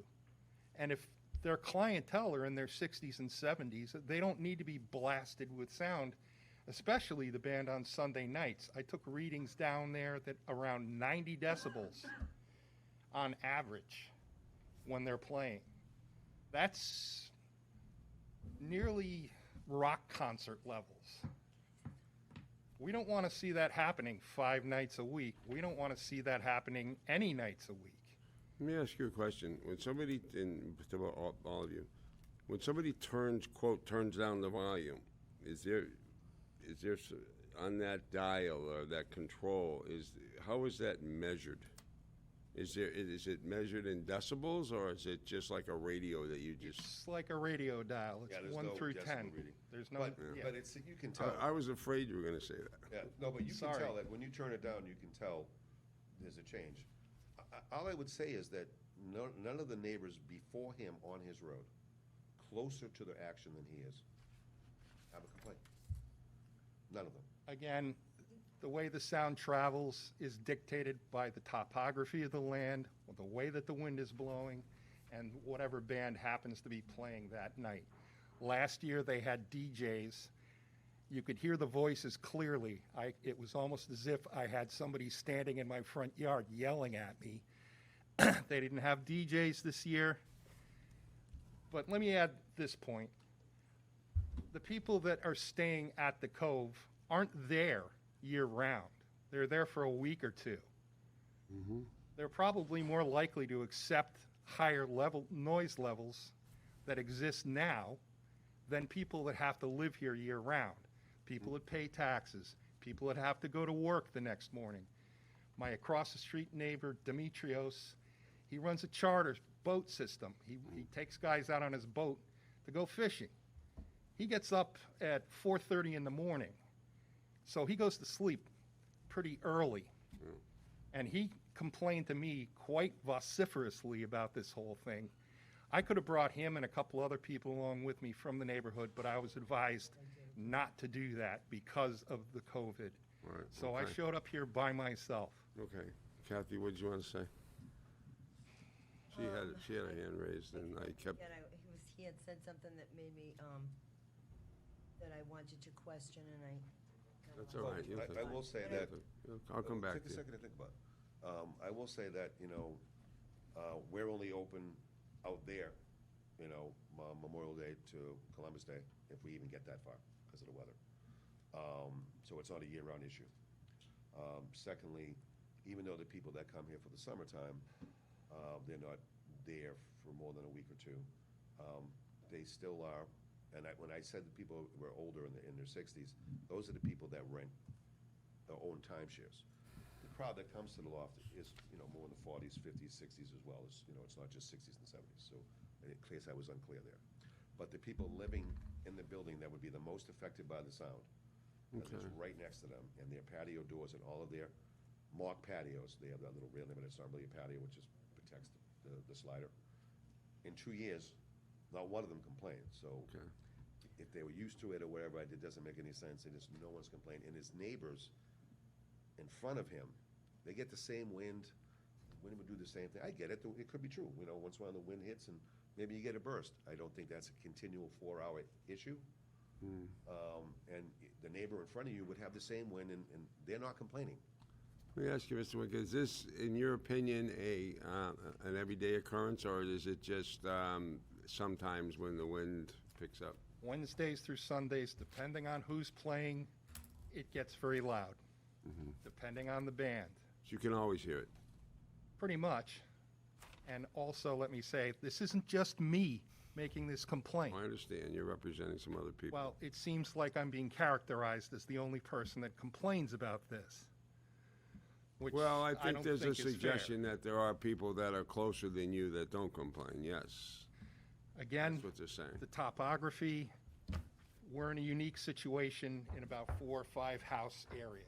Right. And now it's spreading over to the street across to us. Okay, I'm gonna go to Kathy, go ahead. So I just wanted to say that, when I've gone down there myself, like Kevin has said, when he's gone down, when I'm out there, neighbors have come out and approached me. They want to know what we're doing, they see us all the time, and I've spoken to every one of them, and none of them have a problem with this music. They say, yeah, I can hear it in between a couple of them, and I don't want to say who or what, because I have a problem with their neighbor. It's about that. It's about somebody tapping on their door and saying, hey, basically, will you sign this petition? And some people just like, I don't want, we're neighbors, I don't want to have to. So I think really it's going to be up to this board to maybe decide on what this is going to hinge on, because, I realize that he has a right to some sort of peaceful enjoyment in his residence. And we also have a right, where his residence is, it's very heavily trafficked, it's a business zone, there's a transmission place on the corner, it's the busiest road traveled on Cape Cod, and it's across from the biggest resort on Cape Cod. So all of those things considered, I hope that we can come to something reasonable. But he does seem to be the biggest and the loudest in the You know, I would say if I lived in this neighborhood and there was a party 4 or 5 days a week going on, in this neighborhood, I would be at this meeting, just like he is. If they were really bothered, I think they would be here. But that's just my opinion. Okay. If it's that bad, and it's that, if it was a summer of every night was miserable. All right, I'm gonna go to the board to see if they have any questions. I think we got a pretty good idea of the two positions. It would be nice if there would be an accommodation that could put this thing to bed. But if there isn't, then the board will make a decision one way or the other, I guess. Eric, do you have any questions? I don't have any specific questions, other than I suggest, you know, the outcome of this be to ask the operators to turn the music down. I don't think we're gonna get to a solution. I don't think this reaches the level of warranting some kind of penalty. Certainly doesn't reach the level of a revocation of the license. I would agree with that. I think your option, though, would be to modify the license. I don't think necessarily you have to get punitive. And I'm not suggesting you do that. I'm just telling you, you know, trying to explain the parameters. I agree with you. I don't think this is a revocation issue by any means, but you could say, for example, you could put a condition on the license that the music face the other direction, and or something like that. But I would love to see, if we could, the parties work out something that's, you know, mutually acceptable, because those are the best kinds of resolutions. Well, can I just, two other points. Yeah, You go know, ahead. I have a basic understanding of acoustics, and I do think that pointing it out at the building might worsen the problem. You know, my second point is, you know, I noticed in the paperwork we had a decibel meter that looked like a cell phone app. So I went online, and sure enough, there are decibel meters on cell phone apps. So since this discussion has started, I've been recording the decibel meters of this discussion. And we maxed out during one of Mr. Winkle's laughs at 90, and we have been averaging 64. And the levels at which, the average levels of these two, one of which at the end of Mr. Winkle's driveway was an average of 61. So the level of conversation exceeds the average level of noise at the end of Mr. Winkle's driveway. So I just provide that for perspective. This conversation has averaged 64 decibels with a spike of 90. Just so you know. Tracy? Well, and it Pretty could be, clever. and it could be traffic too. You know, I'm going to reiterate the same thing I said the last time we were here.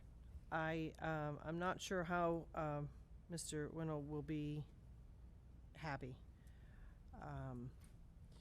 I was at the Grab Brothers this past summer. I walked to the end of the parking lot, knowing the issue that we had. I walked all the way towards the street. I could barely hear it over the highway, over the street. So I was pretty happy with that. I think that we need to be a little bit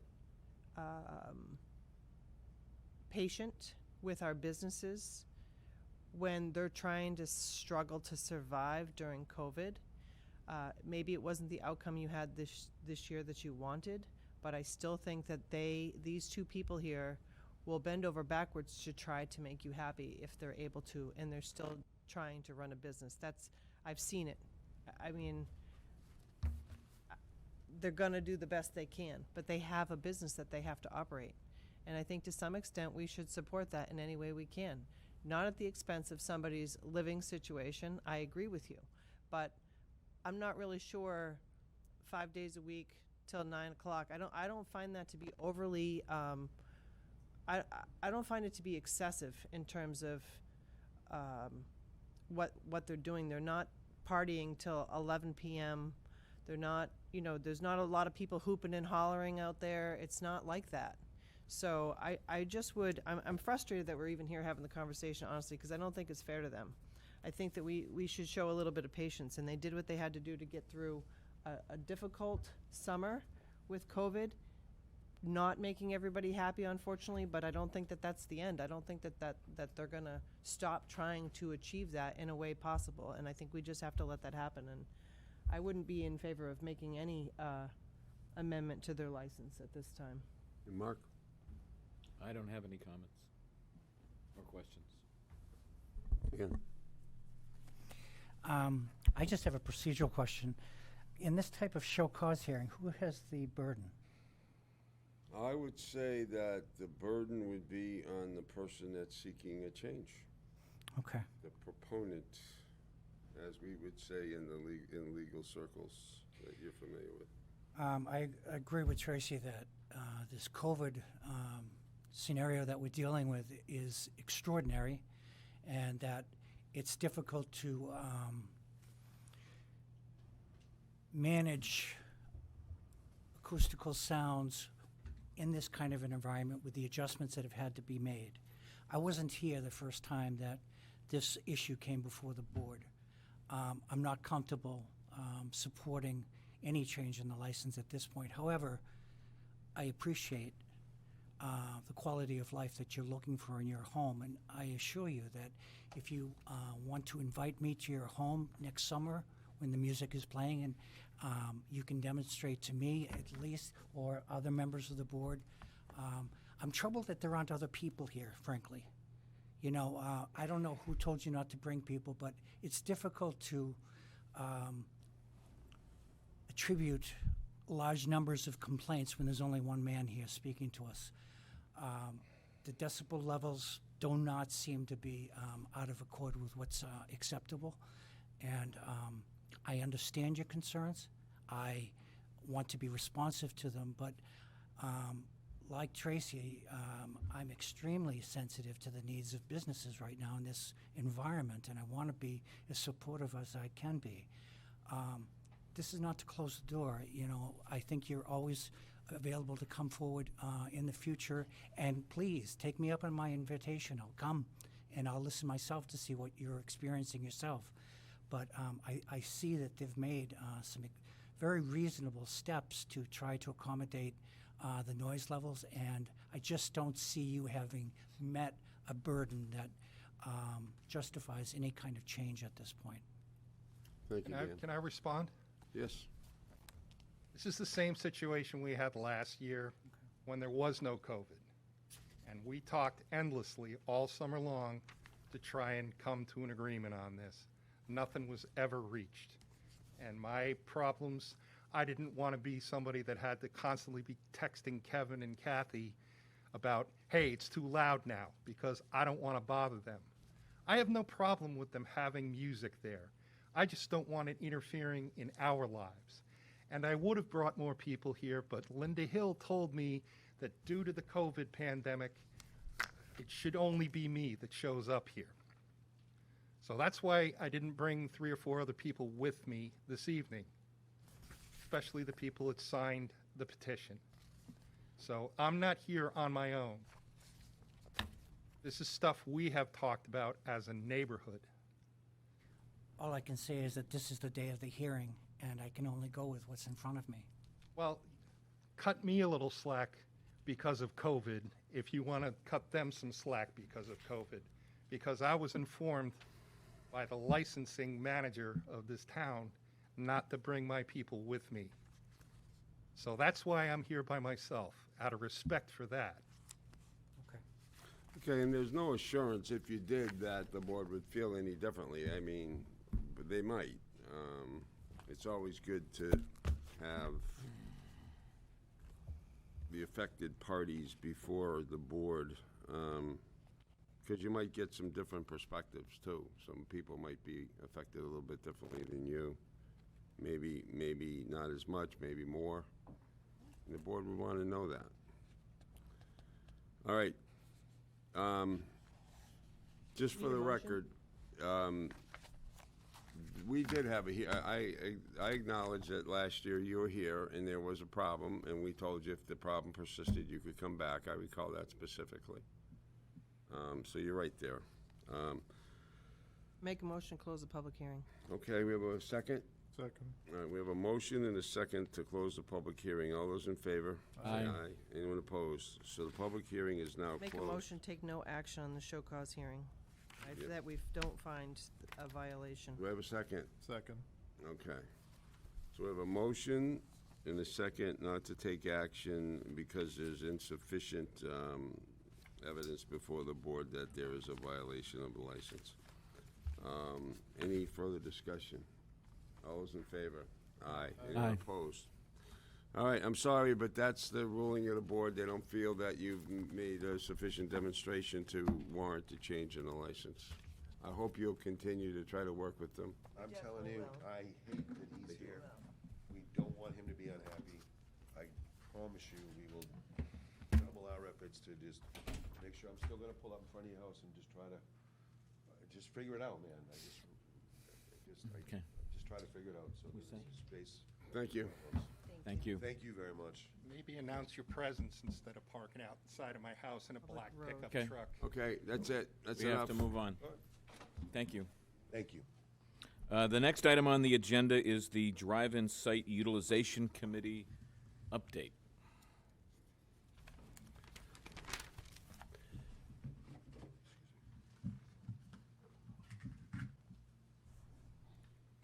Right or left? You want to clean up? You want me to help?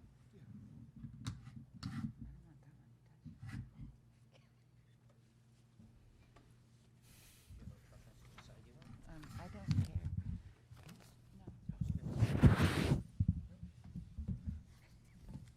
I don't care. My wife insists that she has a good side. Oh, I have no good side I right now. didn't, yeah, I'm sure they're both. She doesn't have a bad side, Jim. That's It's what I you. just said. I'm sure they're both good. Get the table all wet. Yeah, it's All right, welcome. It's okay. For the folks at home that are watching, please introduce yourselves. Yeah, my name's Karen Green. I'm the Community Development Director for the Town of Yarmouth. And my name is Jim Saban. I'm the chairman of the Drive-In Site Utilization Committee. And before we get started, I'd like to, I guess, wish Dan congratulations. I thought you might have learned the first time, but welcome back. Thank you. It'll be easier without you, Jim. I'm sure it will be. Ooh, I'm ooh, kidding, ooh. I'm kidding. That's why I come for these things, just to continue. The things, you know. So we're here tonight to talk a little bit about the drive-in site. And you've all received a memo in your packets from us. Yes. Trying to bring you up to date on how things are going over there. I'll tell you that as you heard in the previous comments in the previous meeting, COVID has really challenged us all. But COVID has also provided us with some learning experiences, and I think not only with the drive-in site, but in life in general, we found that we can do some things a little bit differently and try new things. That's kind of some of the things that we've been doing at the drive-in site. The drive-in site, the Board of Selectmen and the drive-in site committee have heard some concerns with regards to noise, similar to what you heard previously. The committee has taken it very seriously. We've gone out and met with Mr. Epstein from IAE. He is the person in charge of that organization. I will report to you that he has been very cooperative with the board. He has worked regularly with Bruce in the Board of Health and has a ongoing working relationship with both Karen and Kathy in community development. This is an unusual time. I mean, let's all admit it. But this summer, fall is an opportunity for us to learn and to see some things that work and see some things that don't work. Noise is one of those issues. How do we control noise? I will tell you that most, if not all, the members of our committee have been to the site, have been to the neighborhood. I refer to it as the Ivanhoe Boulevard neighborhood, which is to the west of the drive-in site. It seems to be the area that most of the issues with regards to noise have come from. I personally have been out to the neighborhood, met with some of the neighbors, and again, like I said, the committee has met with Adam at the site. We'd encourage, if you haven't all, have you all been to the site? I mean, can I ask that? Yes. Have every member of the? No, I haven't. Not with this particular user. I have been on other events. I would encourage you all to take the opportunity to go over there. We're asking you to make some decisions as our community leaders, and I think it's best that you be educated as to the pros and cons of some of the issues that we have. And frankly, the only way to really see some of that is actually physically go and see the layout, see how it's been set up, visit the neighborhood to see some of the issues that have been some of our challenges, so that when we do have these conversations in the future, we're all on the same page and you have an understanding of what we're dealing with. And again, the noise issue seems to be the biggest concern, and that's part of our learning curve. Do we situate a stage and theater screens in the same location should we do this again? How does sound travel? In which ways does it travel? Where it will be beneficial, how it will be detrimental? I don't think any of us anticipated having the drive-in site utilized to this extent at this time. COVID really kind of gave us all an opportunity to step back and go, oh, wait a minute. The idea of a drive-in has always been something that's popular, and the thoughts of bringing one back was well received, not only here, but in communities throughout the area. There have been opportunities to have movies of family-friendly other areas as well. So we weren't the only ones. But as a result of what we were doing there, Yarmouth has been placed on the map. The town of Yarmouth was discussed on Fox, what's it called? The Five. Greg Gutfeld, who is a personality on Fox, talked about it regularly nationwide. So Yarmouth got some exposure nationwide just by talking. He came and gave a performance, I guess. And so he talked about it often. It's one of the only places on the East Coast that you can see a live concert right now. So Yarmouth is getting noticed. You'll see in your packet we have some information with regards to the hits on the website, et cetera.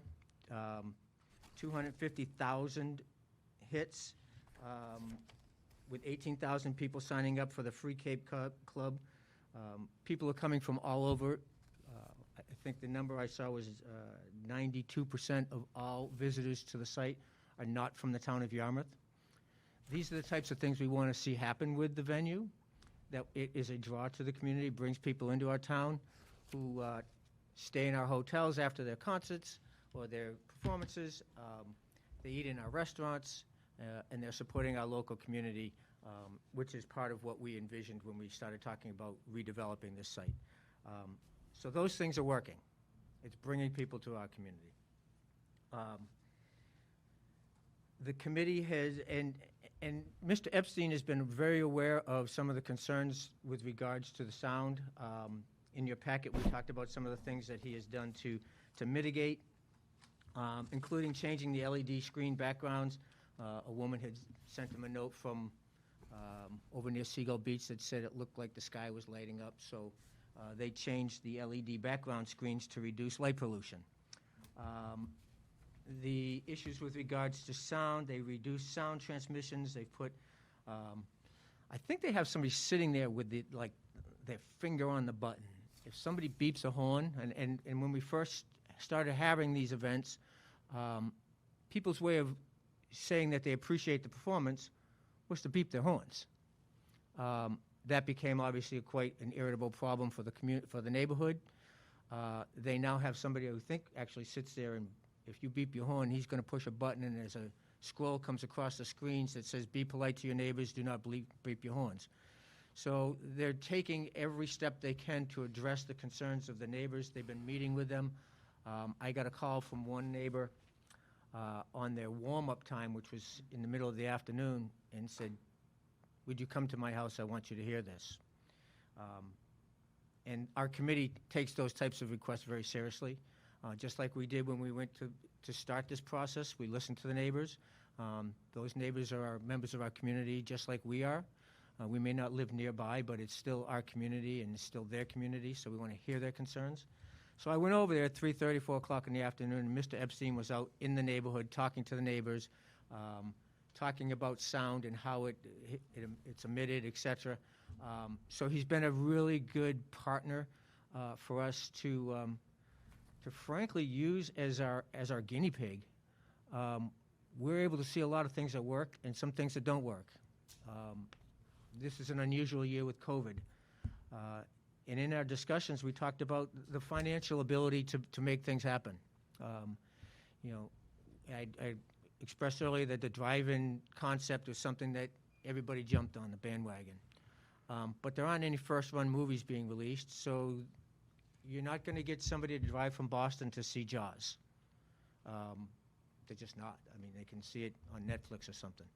So those types of movies that were family-friendly, and by the way, most of these performances that I understand are family-friendly.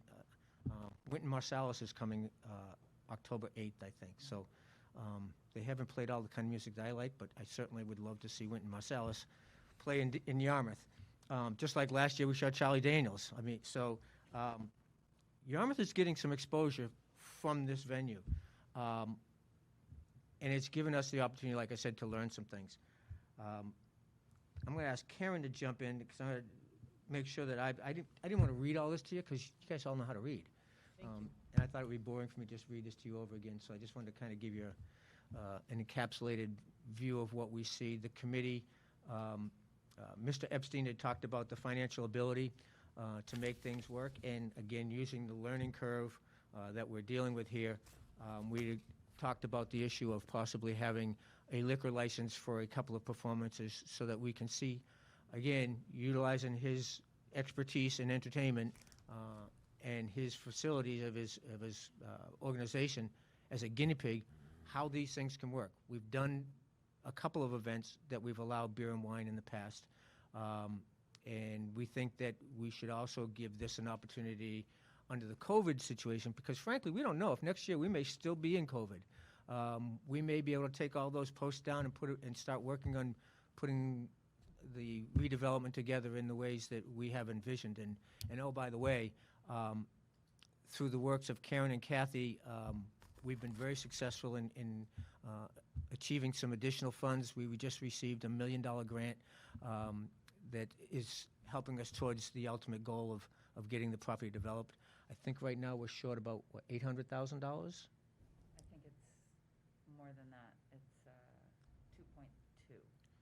With 1.2. With 1.5 coming from another request to the CPC. Correct. Okay. So as you can see, through the support of the community, through unanimous votes at town meeting, and through obviously the state recognizing that we have something here, our funding is starting to come, and these are the types of things we wanted to do. So that's my quick Reader's Digest version of where we're at. Karen, do you want to add anything to? No, I think Jim pretty much covered it, and you do have the memo. But I think that the operator, Adam Epstein's been very adaptive in terms of kind of modifying his business plan and reworking the site and the kind of the internal workings of it to make it COVID friendly. It is, Jim mentioned it, it's family friendly. It is family friendly. I even took my family there, and they even liked it. It was great. But I think that with a couple points, the adding in of the live music is part of his adapting to the site and reworking his business plan so that it can be successful, just like the rest of the businesses that we have in town. It's been a learning experience for sure, and I think that we're continuing to learn. And I think that the beauty of this is we've had a really first-class partner in this operation that we can learn from. And if this is what the town wants to do with the site, you know, we certainly have an opportunity to work with someone and collect the right information. That's a big question. Is this what we want to do? I think Jim's right. We've had a lot of neighborhood concerns over the sound. So some of the things that we need to think about going forward are things like frequency. Do we want to have concerts every night or many nights out of the week? The question of whether or not you want to serve alcohol on the site. that's another question to answer, and I think Adam will be seeking another opportunity at this, and you know, it's another tool to keep the business operating. I think we want to think about the scale of the operation, how many people are on the site. You know, we have cars now due to COVID. If and when we get through COVID, when we do, you know, maybe we'll rework it. Do we want to have more general concerts there and have people park differently? These are conversations we're going to have going forward. And again, just the layout of the site and reworking, you know, just like and there was a lot of parallels to the last set of presenters with the layout and how's the sound projecting. Those are all questions that we'll need to answer going forward.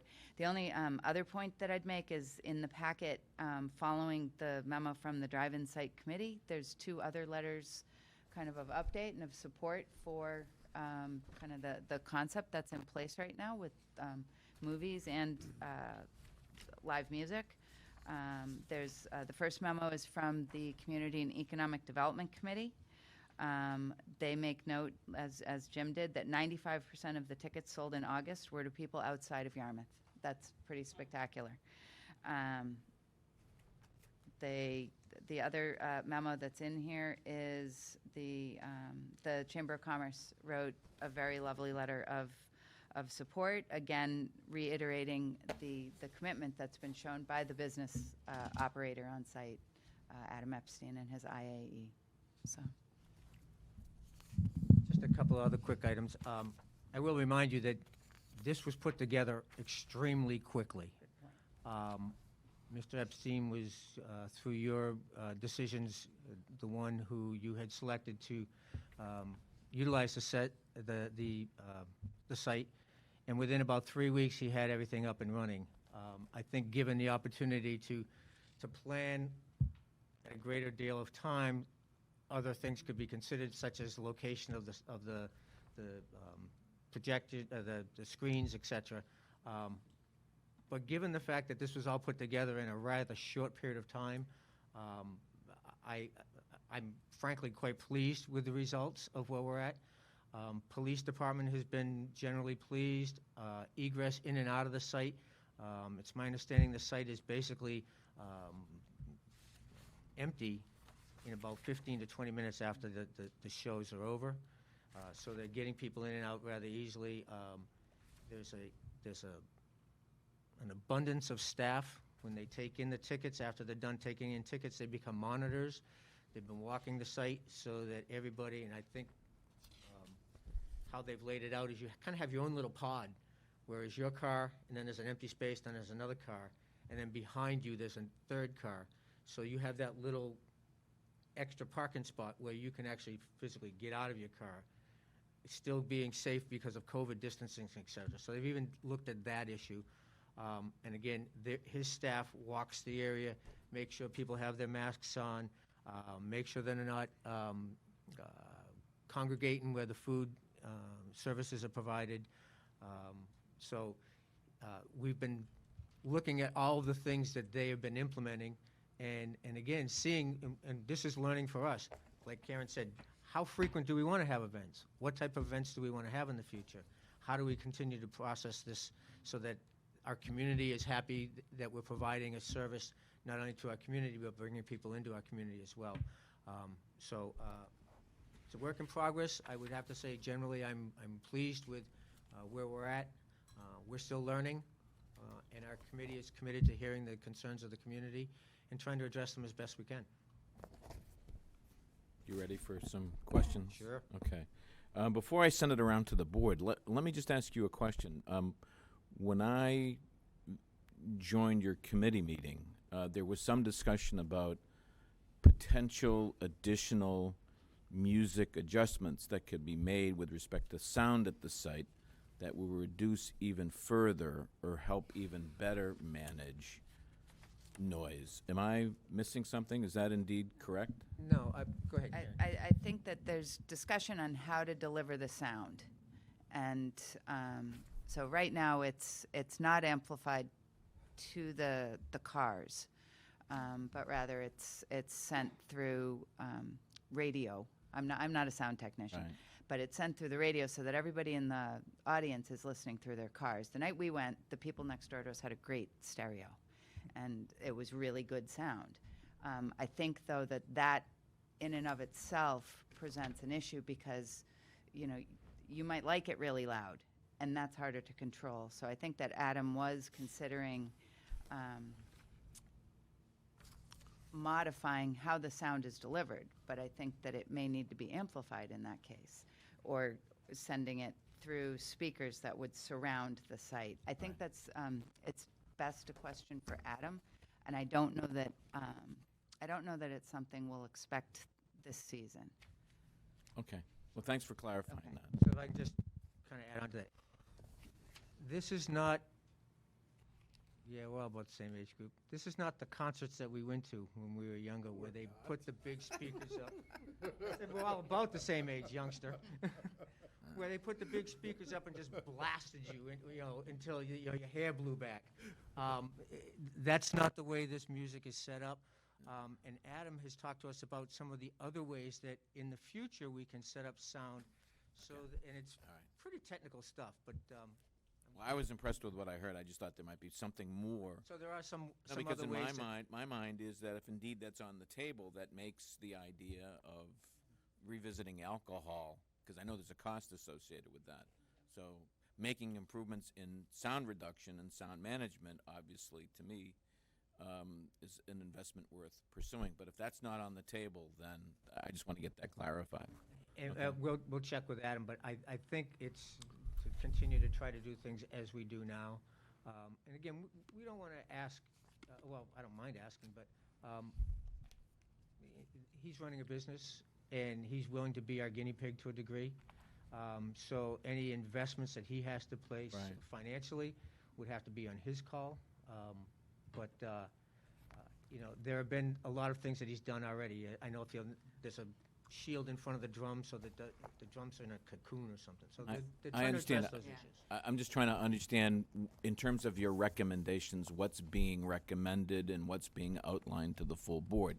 If indeed the current operator is willing to make further improvements, at least improvements along the lines that were discussed at the meeting, I think that's noteworthy and certainly worthy of discussion, particularly if various groups are recommending that the board consider once again some adjustment in terms of alcohol on the site. I just want to make sure that if indeed there's information that we should have, we have it and we know it and we're aware of it. Adam wasn't able to be here tonight, and I don't think there's a way for him to remote in, but we'll relay that question to him, Mr. Chairman, and find out what he has planned for very short term. I didn't mean to take up this much time. I'm going to start at the other end of the table tonight. I'm going to start with Dan. No questions. No questions? Mike? No questions. I'd just like to thank the committee for their prompt responses to the various concerns that have come up, and I know that you've had several meetings on very, very short notice, and those efforts are recognized and much appreciated. Very good. Tracy? I concur with Mike. However, we're still getting them. I mean, as soon as today, hopefully now you're getting them. And I don't, you're not really asking for anything tonight. You're just basically telling us what you're doing. I appreciate the work. I appreciate you working with the vendor. My fear is, though, for our community's long-term use, that if we don't resolve some of these issues now, as you said, him being the guinea pig, this was a great trial for us. But I do feel like it could potentially hamper our future potential there if we can't get it under control, and that concerns me, because I think that there's a lot of good. But again, with the neighbors deserve to live in peace as well. So it was put together very quickly, and that was it was great because people had something to do, especially early on with the drive-in. I agree with your point, Karen, that I think that if we do this in the future, though, we may need to limit the concerts to maybe Friday or Saturday evenings, and maybe movies on the other time, and perhaps newer movies will be out by then, and we could make it work. But I would just I understand it's a financial burden for him to kind of change midstream, but if we don't, it could really impact our future use there. So I just appreciate all the work working together, and hopefully we can get this resolved. Thank you. So Tracy, if I can just add, so the committee has requested and are now receiving any and all correspondence that comes to the board to come to us as well. We can't fix what we don't know is broken, so we now have an ability to find out the same emails that you're getting and meeting with some of the neighbors and working to try to get those things. So thank you for including us in your emails on those, even if they're good or bad. Thank you for reading them and trying to address them. We appreciate that work. It's great. Thank you, Tracy. Eric? No questions. Just want to say thank you, and just let the public know that we are receiving your emails. We are taking them seriously, and we are working with Mr. Epstein to try to resolve the issues to the best of his ability to do so. So this will soon be over for this season, and we will learn from it, and we will try to do better next year. Depending on maybe we won't go down this road next year, but we'll definitely learn something from this, and if we do go down this road, we'll make adjustments. That's great. Thanks, Eric. I noticed our health agent is here tonight. I'd like to give Mr. Murphy a chance to say a few words. Good evening, Bruce Murphy, Director of Health. I've been on the site quite a bit, monitoring the food area for one thing, beside the whole site, but the food area, to make sure there was no gatherings at the food area, which they've done a good job with security. I've also allowed the people to be in the pod area, suite area, with the social distancing of at least 6 feet, and it's really turned into be like 10 feet between the cars and cars behind them. They have parking attendants when they come in to make sure you're parking correctly, so you do have a space. Then they have security after the rows are parked. They do have security walking up and back and forth to make sure people are staying within their pods and suite areas, and that they're wearing masks. If you're not wearing a mask, the security people will ask you to put your mask on. So that's something they do just regularly on that. When I was at the food area early in the season, there was a lot of flashing lights on top of get your fried dough here and everything. So we asked them to turn the flashing lights off and the lights on the back side off that face the neighborhood. So they've done that.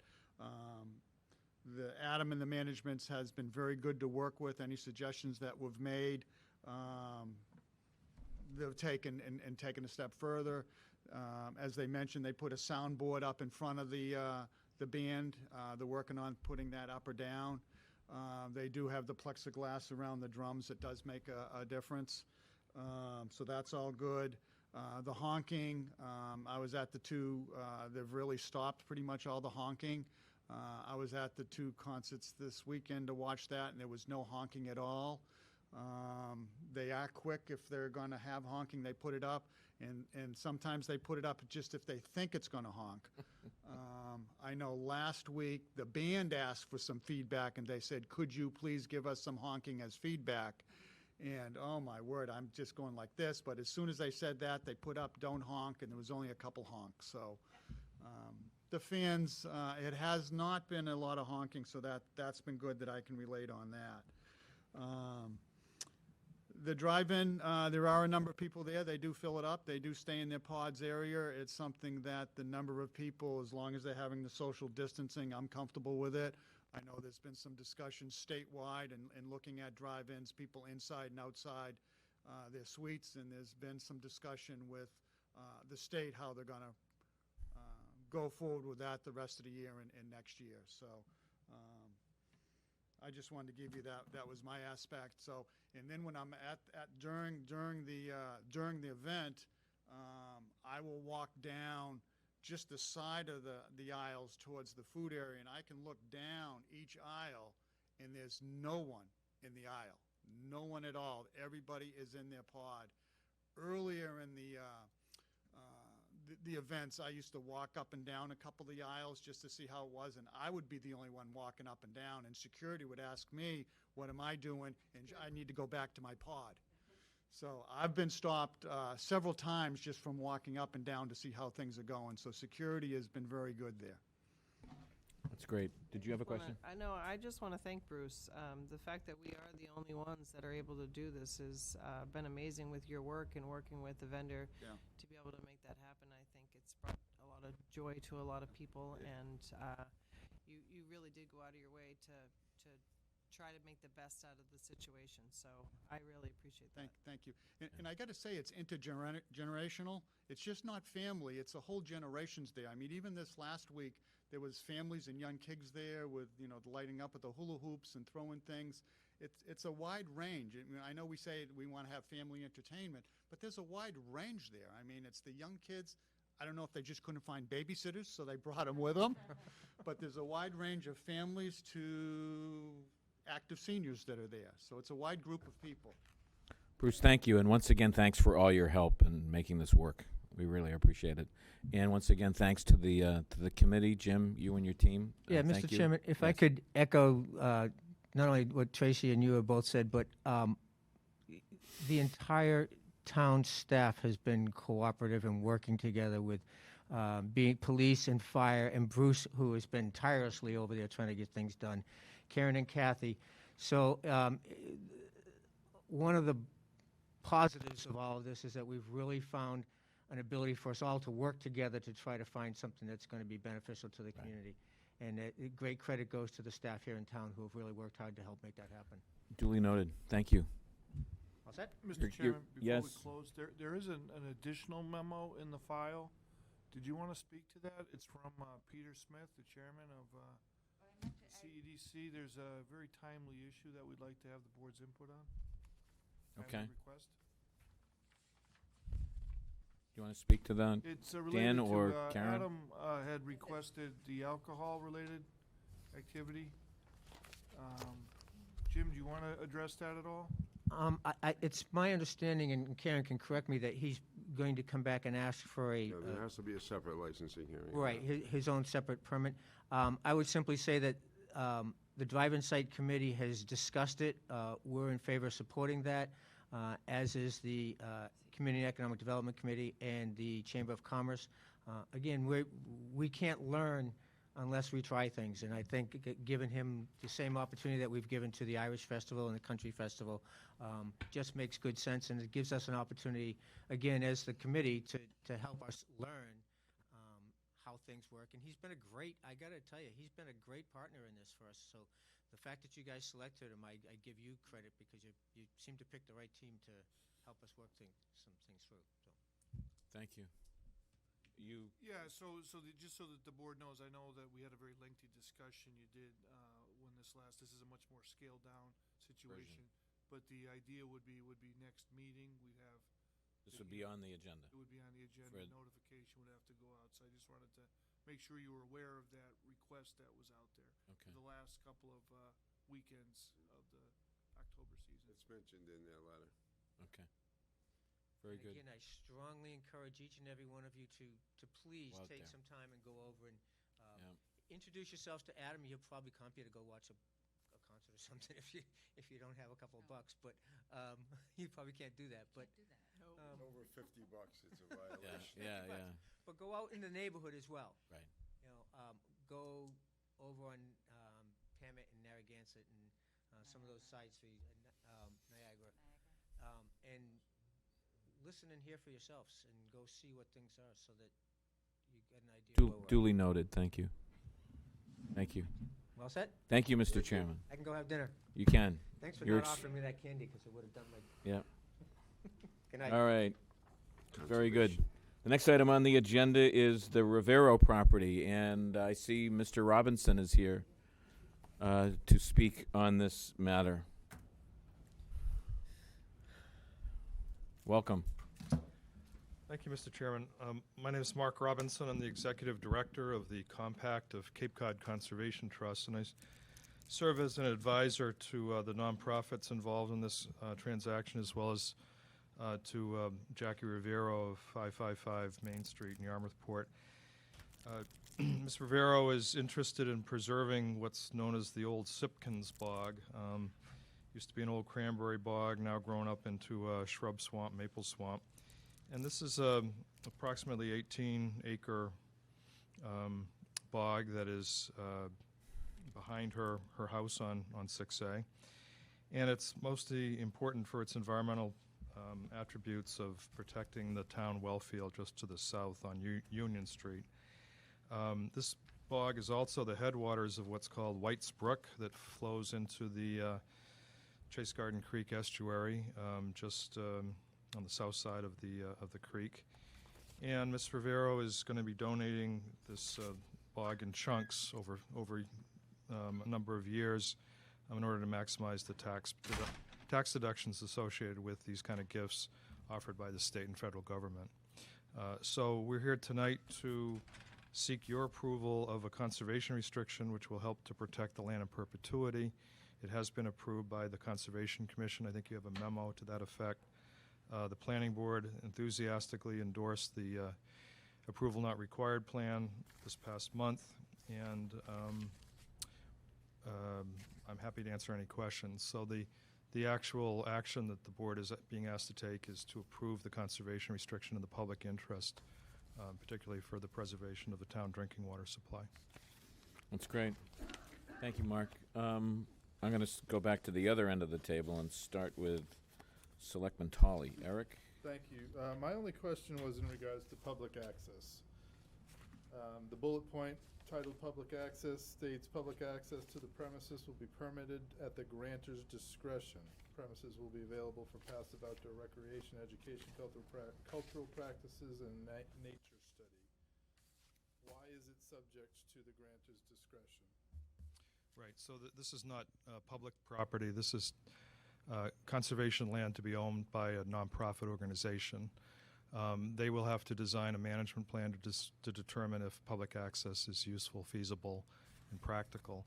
I should note that most of this property is a very thick wetland with lots of shrubs and trees, and it's not really conducive to that kind of use. So that speaks to my next question. Does passive outdoor recreation include hunting? it's too close to houses. It's within the safety zone. There's plenty of room to hunt in there. So that, let's just say for argument's sake that there is room. Would this prohibit hunting? I don't know if the terms specifically allow it or disallow it, but the 500-foot safety setback from dwellings would not make that possible because of the houses on Union Street, 6A, Weir Road, and the Captain For Starbuck. argument's sake, because I disagree with you, if someone were to be within that law, would hunting be allowed on the property? If the public access was provided and this was outside of the state safety setbacks, then it would be up to the discretion of the owner. What's the benefit to the owner to do this? Tax break? Ms. Rivero is donating this 10-acre property to help preserve the wetland, the water supply, and White's Brook. Is there a tax advantage to doing that? There are tax advantages to her from the state and federal government, yes. Why should the owners be given a tax advantage and then be able to restrict access? She's not restricting access. She's donating the property to At her nonprofit. discretion. It's the discretion of the nonprofit groups that are accepting the gift of land. Nonprofit group is the grantor. In this instance, yes. The tax advantage wouldn't be dollar for dollar. So if they gave, let's just say hypothetically, $100,000 and they were a 20% taxpayer, their net would be $20,000. They'd still be out of pocket for the other 80. They don't get a tax credit. They get it, which is dollar for dollar. They get a tax deduction. There still is a benefit. Well, depends how you look at it. I mean, if you're getting a $20,000 tax write-off and you could sell it for $100,000, no, I don't think you're getting a big benefit. I still think it's charitably motivated. It pays to be charitable tax-wise. There's no question about that for very wealthy people. But you're still giving the money away. You're still divesting yourself of the asset. So I guess I didn't understand that the grantor would not be the Riveros, it would be your organization. Grantor is the person deeding the property. Grantee is the person that receives the property. That's So, the so, one receiving it. so Ms. Rivero is donating the property in fee simple. In order to achieve these tax benefits that I've discussed with the state and federal government, a conservation restriction needs to be a follow-on act to make sure that the property is preserved in perpetuity. Right. That's what this document is here tonight. So again, I have a question as to the difference between grantor and grantee. So I would have assumed that Ms. Rivero was the grantor and your organization would be the grantee. No, it's the other way around? No, this document is the second in a two-step phase. The first phase is for her to donate the property in fee simple title to the Native Land Conservancy, which will then, in a follow-on act, donate a conservation restriction. So it's sort of a belt and suspenders approach to conservation. It's owned by a nonprofit group for conservation purposes, subject to a permanent conservation restriction held by the Yarmouth Conservation Trust. So the grantee in the original transaction becomes the grantor in the second transaction. That's right. So the public access is part of the second the public access language. That's is part of correct. the second transaction. Okay, that makes sense to me now. Any other questions? All right. No, thank you. Tracy?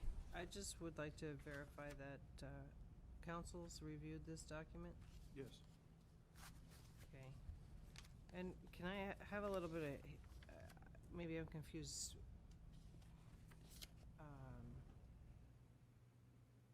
So the town's not taking it. This isn't anything that's been through town meeting. This is just, This is between private parties.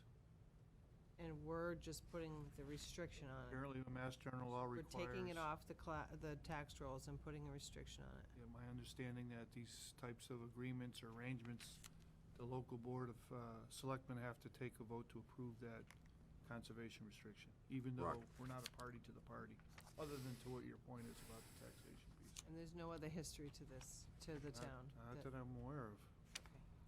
Okay. Any other questions, Tracy? You good? Mike? No questions. Dan? No questions. Okay. And I, in the interest of public disclosure, I am a member of the Yarmouth Conservation Trust, so I will not. Your name on that, though. I was trying to, the trust is, I'm a member of, just trust me on this. so, but why are these names listed that it's the trustees of the Yarmouth Conservation Trust on the quitclaim deed in the front page? It says Sharon Donegan, Donald Henderson, Elizabeth Manning, Richard Martin, and Christine Margazzilione. Member of the trust. I'm a member of the trust, But you're not a trustee. but I'm not a trustee, so it would not be a conflict? No. Okay, well, that's good to know. I'm also, I think you should stay away from it. yeah, I hope I would prefer to abstain, all right? The other thing is I'm also one of the founders of the Native Land Conservancy, and so I've had an active interest in Being getting a this. member and being a trustee, I don't think is a Okay, significant difference. so, I'm gonna ask for a motion to approve the request. I'll make the motion. Is there a second to the motion? Second it. Is there any discussion on the motion? Yes, Mr. Chairman, I would like to maintain the hunting rights on the property if it can be done legally with proper clearances to the households. I believe there is room, and if there is, public should be allowed access to the property. I still have a problem with the word with the discretion language. Discretion means exactly what it says. They can do what they want to do. But read the next sentence. The premises will be available for passive outdoor recreation, education, cultural practices, and nature study. Right. So those two are conflicting in my mind. So let me make sure I understand. So your interest would be in the grantor being asked to make a provision for that? Is that it, or? I'd trying like to- some clarification as to why there is language in there referring to access being permitted at the grantor's discretion, and then the following sentence saying the premises will be available for such and such activities. Mr. Mark, Chairman, can you speak just to this? Just to clarify, the intention is to indicate what types of public access would be allowed if the owners, as the grantors, do allow the public access. So it will be, now if it goes back to the Riveros as being, I know the Riveros have never allowed hunting on that property, and I completely respect that. Mhm. My question is, if this is going to transfer ownership for some benefit, then I think that in the interest of public access, they lose their right to object to hunting on that property. I would just point out that the hunting as a discretionary use is allowed on some town properties, not allowed on others. I mean, there's an evaluation that's done. Say that again? I didn't hear. I'm sorry. It's the mask thing. Just as the town has evaluated its properties to determine which ones are useful and safe for hunting, I think that's the same kind of discretion that would be offered to this landowner. Just to Eric's point, though, it does seem bizarre that they would transfer it to not have to pay taxes on it, but still basically control it. So, The current landowners would have no control over this property. Be owned by a nonprofit group. that they are the trustee of. Yes. No.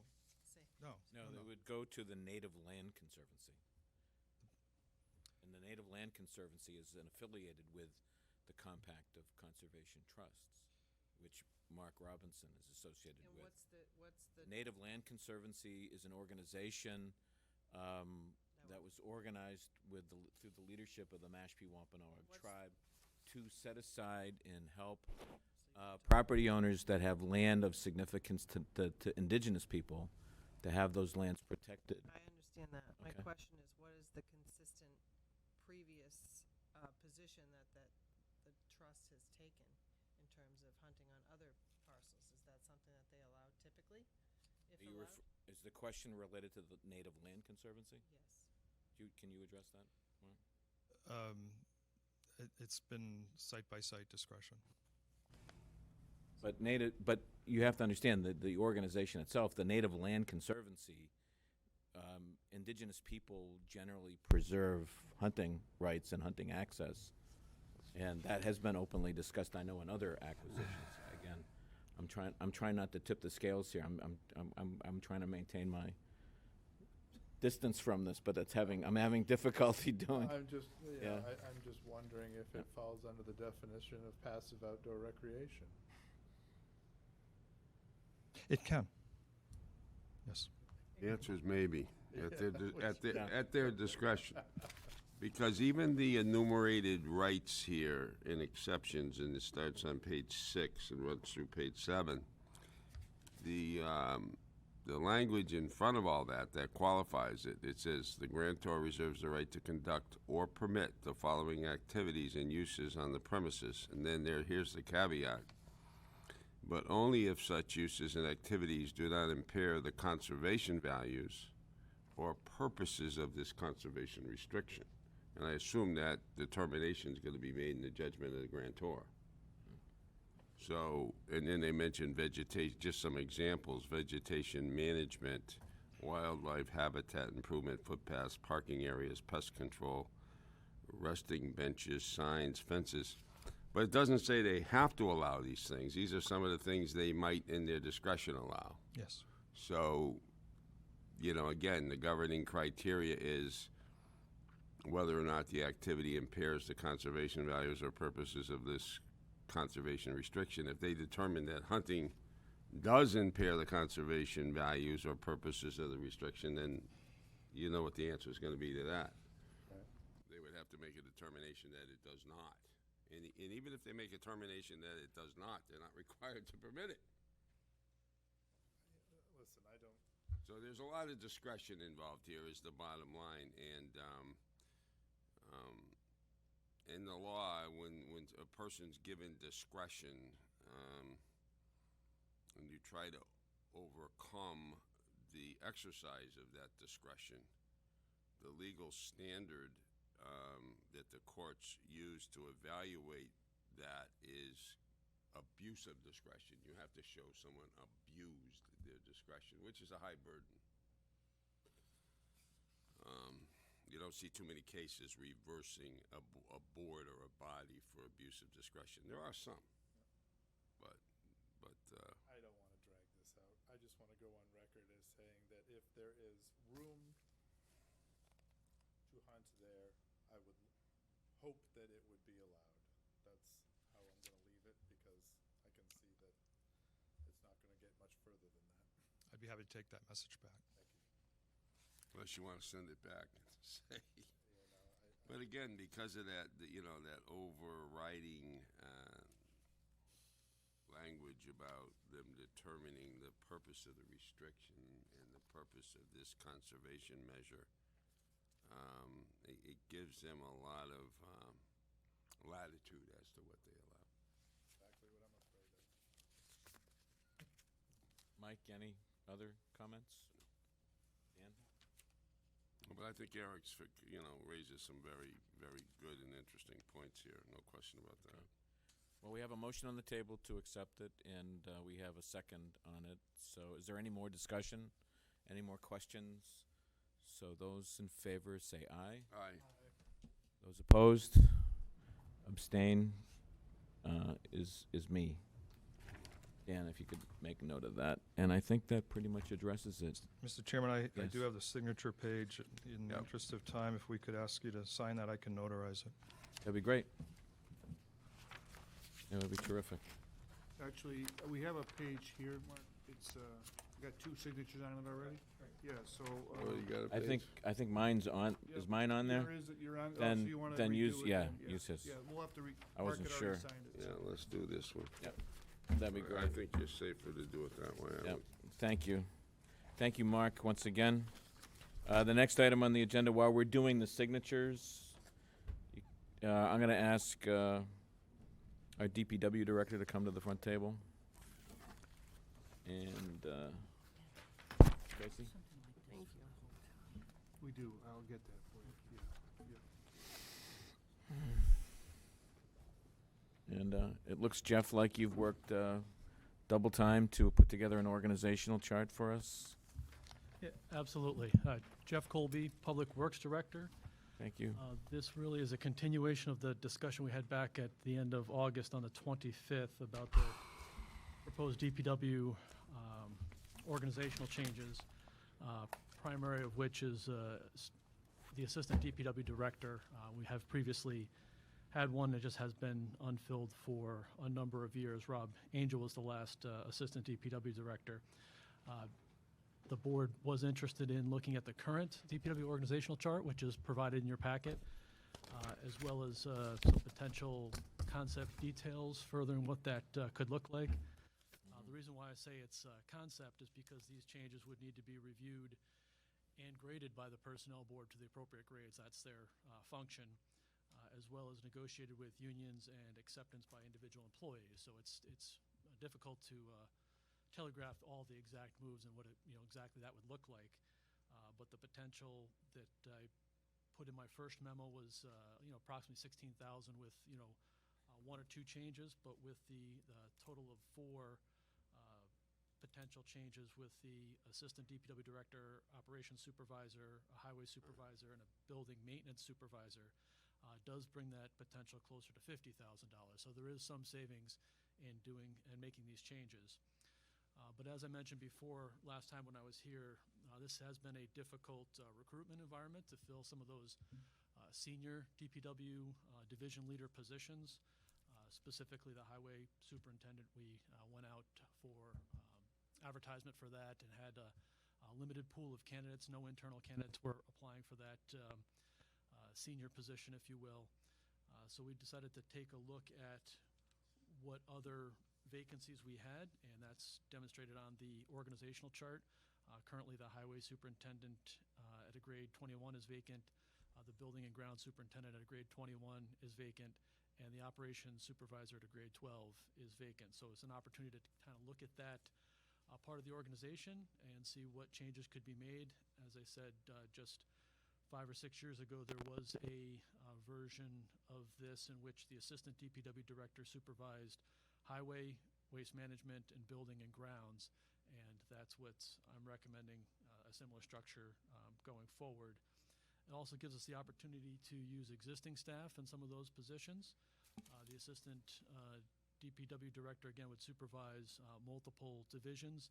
That would give us an opportunity to shift some of the other positions into still supervisory positions, but lower level supervisory positions that would be closer to the work being done. One of the comments that was made by the board the last time I was here was the need for additional staff and additional workers at some of the divisions and levels, and by making some of these grade changes, we would have workers or working foremen that are closer to the actual activity getting done. And so, as I mentioned before, this would be similar to a previous configuration of the organization at DPW when George Allaire was here and Rob Angel was the assistant at that time. So just looking for the support of the board at this point to fill the assistant position, and then work the organization from there as to who fills that and how that would affect the other positions, and what's available to be filled and how those would be restructured. Happy to answer any questions that the board might have. Okay. I'm going to start down at Eric's end of the table. Eric, do you have any questions on this? Thank you, Mr. Chairman. If the assistant were to be promoted from within, that would potentially create another vacancy, correct? That's correct. Is there an opportunity to have existing positions upgraded and absorb some of the duties of both the position that they're in and some of these current vacancies? Just trying to find efficiencies rather than filling all the vacancies, perhaps promoting people from within and having them, have broader duty structure. Does that make sense? It does. There certainly would be some reassignment of duties, and with an assistant DPW director, there would be responsibilities that the highway superintendent would have had, that waste management superintendent would have had, and building and ground superintendent would have had, that again would be more broadly focused. That would then give us the opportunity to take those positions and restructure them into like a working foreman or an enhanced operations supervisor that would provide some additional supervision with the other divisions. So there is opportunity depending on if somebody gets promoted within and what vacancies are freed up. That's one of the reasons I mentioned before. It's very difficult to kind of telegraph exactly what happens, since it does depend on who gets appointed to those positions, the first of which would be the assistant DPW director. I'll just give you a quick for instance so I can better clarify it in my mind. For instance, if the building maintenance specialist were to be promoted to building and grounds superintendent, rather than filling the vacancy that was then created in the building maintenance specialist position, could that promotion fulfill both of those duties? So no. I know where you're going with that, but one of the principles that I have with these recommendations is that the reduction in staff is not, maybe there's some scenario where that would be possible, but that particular example that you gave, I know that we are very challenged within the facilities management within the town of Yarmouth. Currently, we have the 2 building maintenance specialists and the building and grounds superintendent, which was Dick Court's former position. It was very broadly supervised park and cemetery when they were added into the DPW a couple of years ago, and he was a good candidate for that job. But one of the challenges that part of his time was then focused on beaches and parks and cemeteries and took away from 3 full people being able to meet the needs of the facilities in the town of Yarmouth. So there would still be a need for 3 people to oversee or coordinate the maintenance of the facilities within the town of Yarmouth. I'm in favor of the reorganization. I guess I would just request that, where we can find efficiencies, that we do so. Absolutely. Great. Tracy? I guess I was just a little bit confused with this chart. This is how it stands now.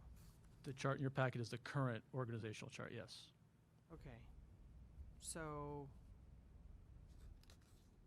tell me again where the assistant would fit into this? The assistant would be in charge of the 3 branches that are the most left in this chart. Okay. The one that's at the top, the very top position will be highway superintendent, waste management superintendent, and building and ground superintendent.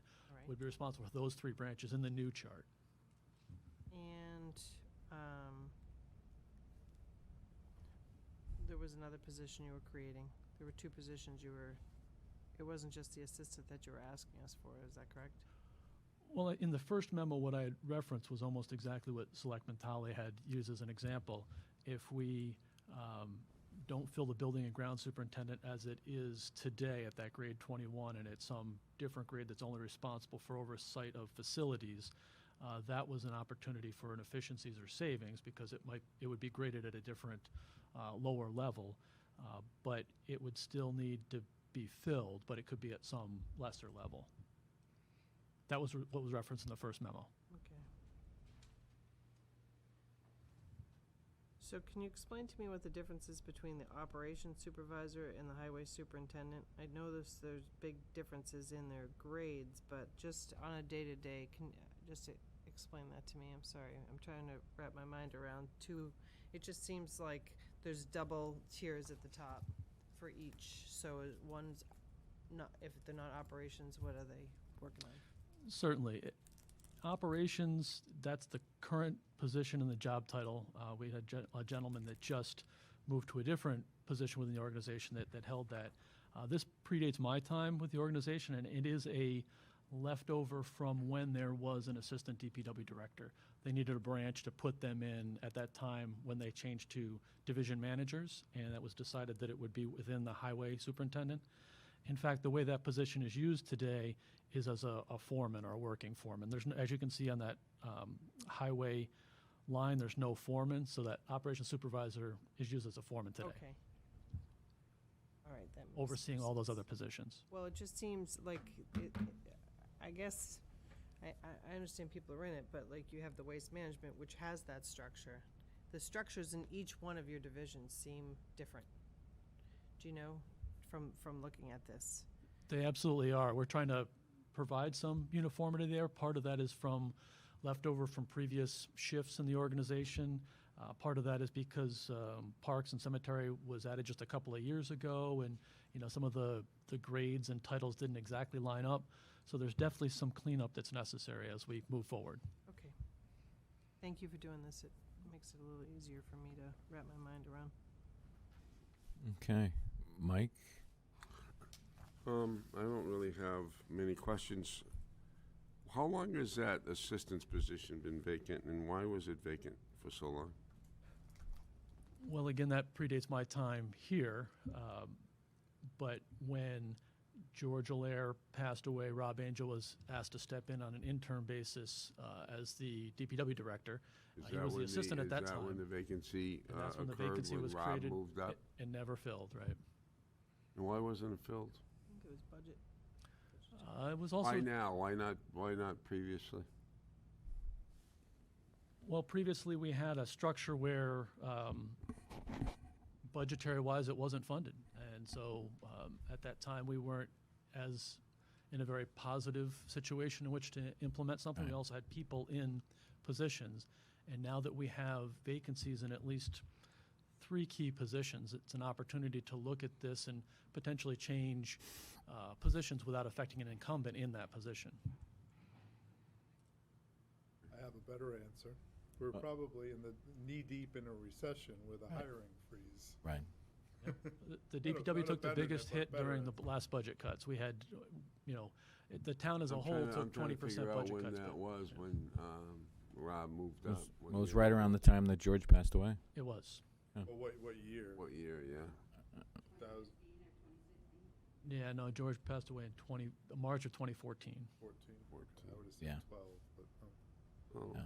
I- should have been in the recovery by then. No. Probably still had a hiring freeze in place at Yeah. that point. Yeah. Yeah.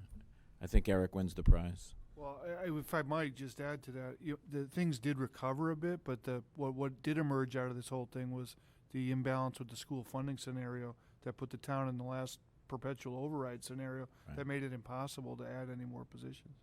And I think Rick Kelly used to tell me, if I'm not correct here, they're still down 7 people in highway from the From high where they point were, in right. 2008. Yeah.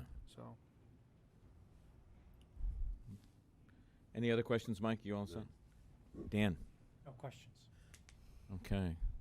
So we've been fully briefed. Now I guess the question is, do we have a motion to approve the reorganization plan as outlined in, I guess, the memo of our last meeting? I'll make that motion. Okay. Do I have a second? Second. Any discussion on the motion now before the board? I have something I wanted to clarify. I think you said earlier, Jeff, and maybe I misunderstood you, you'd fill the assistant DPW director's position and then take a look at these other positions? Is that what you said, or are you necessarily going to, approach them all at once? Well, the first one to fill would be the assistant's position, and then depending on who was accepted that position, whether it was a promotion from within or not, that would certainly affect the others. It is intended to not necessarily fill the division manager positions in the same way as we currently have in the organizational chart. Once we have an assistant on board, we would have those 3 branches, those 3 divisions report to the assistant DPW director, which would be the new division manager of those 3 divisions, if you will.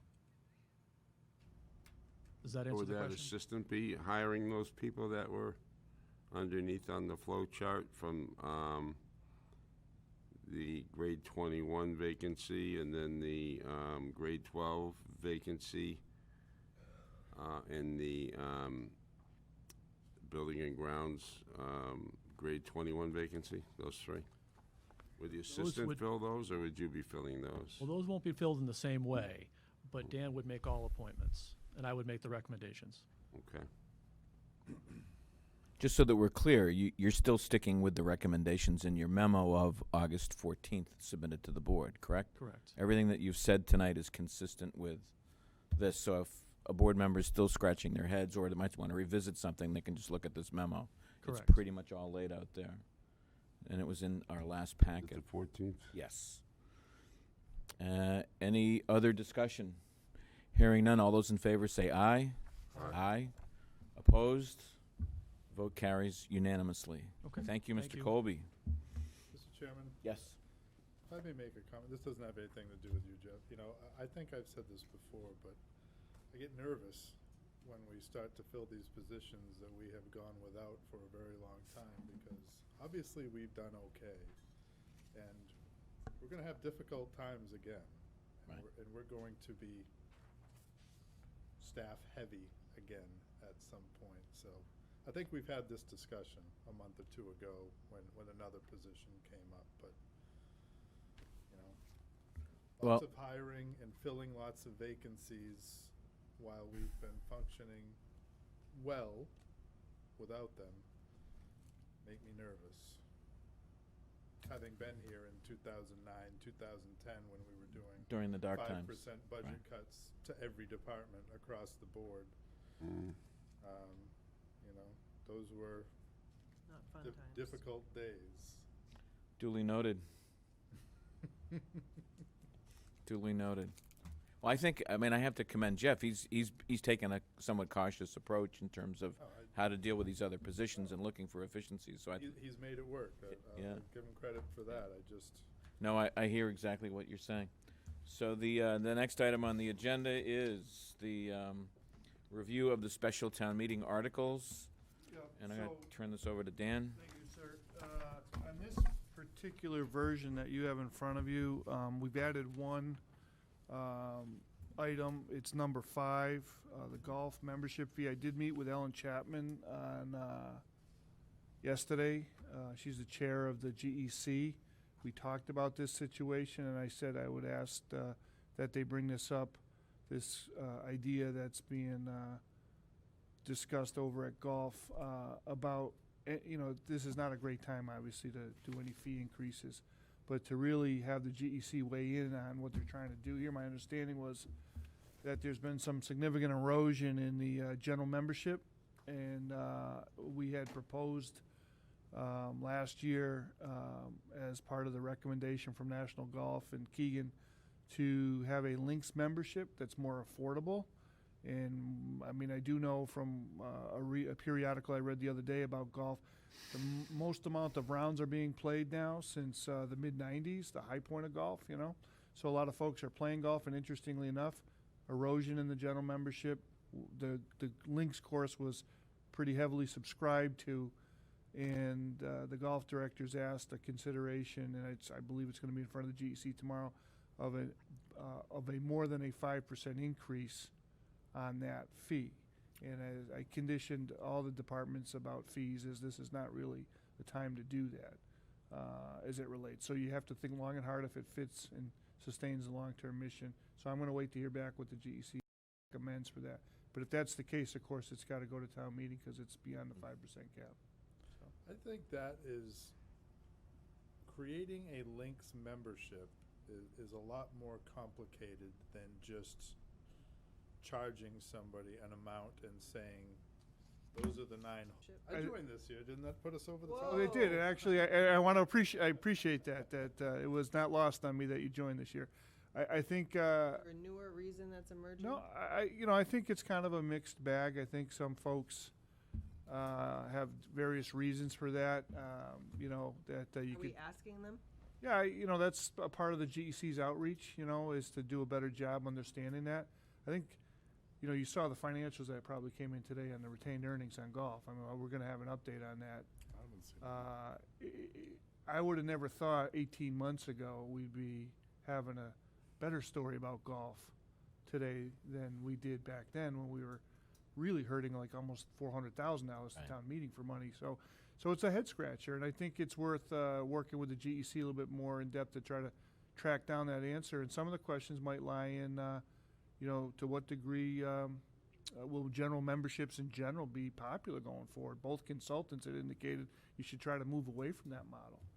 So I don't know. A lot of people are playing a lot of golf this year. Maybe they're trying different courses. I think that's true nationally because people are out of work, unfortunately. They don't have anything else to do. You can go out on a golf course. You can be outside. You don't really have to social distance. You don't have to wear a mask. It's one of the things that you can do, and people have time on their hands. Yeah. And I think that an increase in play, I think we'll see that has been a national trend since COVID has started. I know that the course is in beautiful shape and it's busy. Yeah, and I will say that because it's well known that Bass River's it's getting a little old and long in the tooth, and there's been some agitation with the members about having an ability to get more frequently on Bayberry. But Bayberry has really knocked it out of the course as it relates to the daily fee players that were the lifeblood of keeping the thing financially solvent. So it's a hard balancing act. Do we have any update on the DHY situation? Yeah, so there was a meeting or a phone conversation amongst the administrations of the 3 towns hosted by Dave Young. The consensus was that if there's going to be a vote on the agreement, it should move towards the spring as it relates because of certain issues that have come up recently in Harwich, and also I think it's fair to say that there is some commentary about waiting and seeing what's happening in Dennis on the town meeting. I believe it's article number 18 in their town meeting is a reimbursement for the feasibility study for Matakees. And Dennis Finance Committee has voted a number or recommended a number substantially less than the amount that is in front of town meeting. So there's a lot of different political dynamics. Also the concern if can we go forward as DHY with 2 towns? There's still an unresolved issue with town councils. But that being said, that was all addressed with the RAC last night. Kurt's here in the audience about that, and the RAC decided with some new information that had come to them recently through Jeff Colby, the DOT has indicated that the stretch of Barnstable, Route 28 from Barnstable's line to Parkers River Bridge is scheduled for 2023. So if we're going to do something with the piping there, now's the time. And I think, we've been going under a parallel track that we could put a plant at Buck Island, or we could go with DHY. That's still unresolved. We could still go either way. And there's that time clock from DOT out there. So the RAC wanted to go forward and puts the original articles that, with the exception of the agreement article, from Springtown meeting onto this fall town meeting, including the exemption of $100,000 on the CPA property tax issue, going forward with a whiff at, I think, 0.78%, which is roughly that delta on a $350,000 home that we had talked so much in the spring on. And then the articles about establishing the retained earnings accounts and the joint enterprise funds, because it was important to continue to move that ball forward. We've got a lot of momentum on it, and also be able to have a place that if we're in a position to put some money away pre-fund, because that was like really the critical issue, was the ability to pre-fund, we'd be able to start doing that. One of the things that always plays in the back of my mind is that if we were to move away from DHY, the opportunity for the 0% loan opportunity with the SRF goes away if you do a one-town solution. It's It not goes away, or is yeah, it- you're going to have to pay interest now. So $35 million was the total savings roughly that we had projected on a 0% note for the building of the plant. So there's a lot of issues at play as to whether or not we should stay at DHY. But the other issue is you received a memo recently on updated information on the leachate recharge at Bass River. And we had been carrying a number around $5.5 million for that.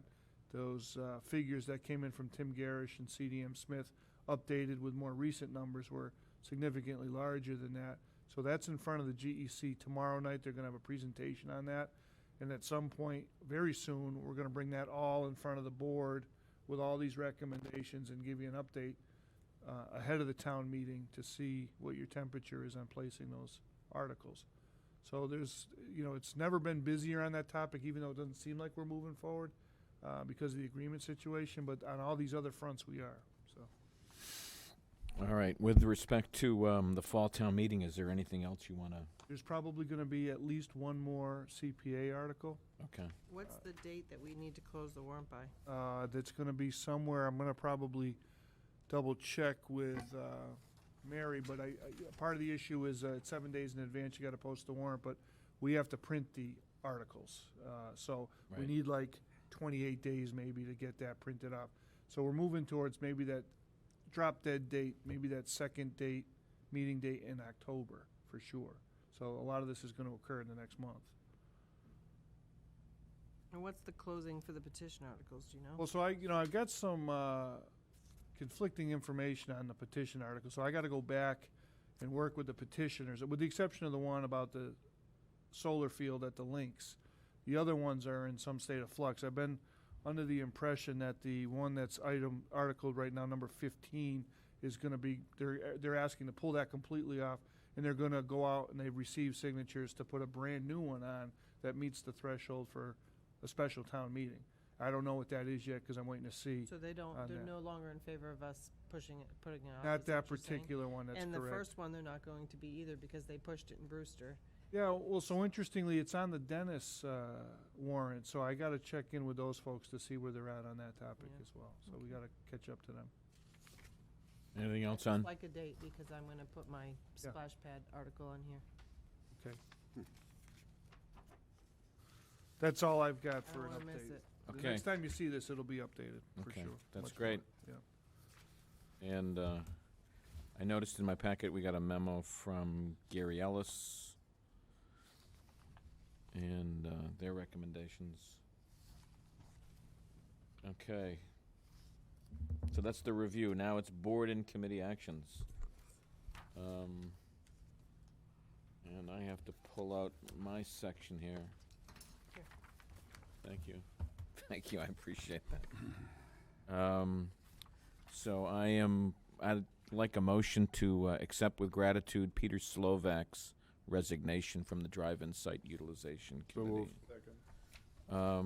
Any discussion? Hearing none. All those in favor say aye. Aye.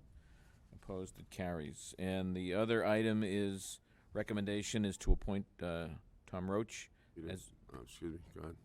Tom Roach as a member-at-large to the Drive-In Site Utilization Committee to fill an unexpired term running through October 31st, 2021. So moved.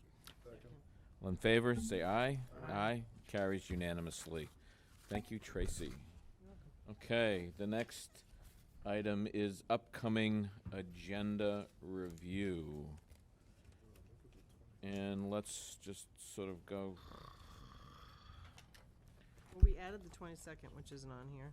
Right, so we've got to make a note that we're meeting on the 22nd. And It's gonna be, what, 5 or 6 on the executive session?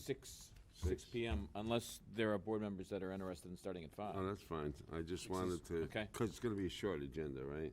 Yes, I'm in yes. favor of starting at 5. Okay, well, let's stop right there. Eric is making a pitch to 5. How do others feel? You okay with that, Yeah. Tracy? Sure. You okay How with long that? do you think will be an open session on the second part of it? Well, it depends. Roughly. No later than a half an hour. Okay.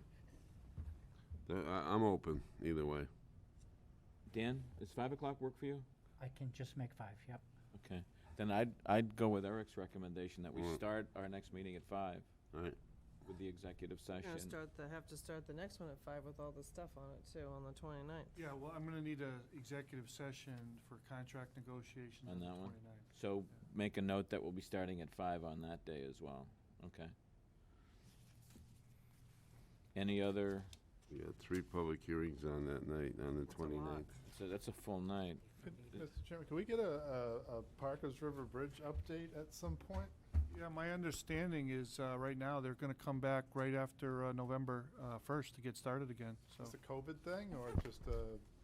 They're remobilizing in late October. I think it's the type of year restrictions, Summer closure. but they're in good shape, so, Okay. yeah. So there's your update. Wow. Hey, thank you. That Asking, was easy. yeah, Asking you that shall works. receive, right? That works. I like that. Save Karen a heart attack. There you go. Anything else for upcoming agenda review? Did we say that we were gonna take something off the 29th? Well, so we can, because it did unexpectedly get large. But I definitely have to get the budget directive to you. We are working on the recruitment review regarding minority hirings. I can move that to a later date. I would recommend that we move that to the 6th unless somebody has an objection. My understanding, tax classification has to go through that night, because it's Right. already. Okay. That's really short. Yep. That should take just a few minutes. Yeah. We got 1 hearing, 2, 3 hearings. Wastewater article updates on there too. What about Yep. the budget policy directive? Can we move that to Oh, the 6th? well, I really like to get that in your hands and voted on, because things really pick up quickly after that. That's gonna be pretty routine, Yeah, consistent so I'll with send you a memo in previous- advance on that, so you'll have it in your hands ahead Okay. of time. That would be very helpful. Okay, so we're gonna take recruitment review to the 6th, right? Yep. Okay. Put that off there. All right. Daggett should be short, and it's just the transfer of a license. There's, if I might, Mr. Chairman, there is an issue for the upcoming agenda. There in your packet is Linda Hill ran some projections Yep. on the liquor license situation, if you decided to give a break on that. Yep. The other issue that came out there is a governor's order that allows a local discretion to extend the outdoor dining and alcohol license activity. So we'd like to be able to put that, if you want to do that, on the agenda to take a vote and get that stuff done. I just don't know where you're at on the fee situation.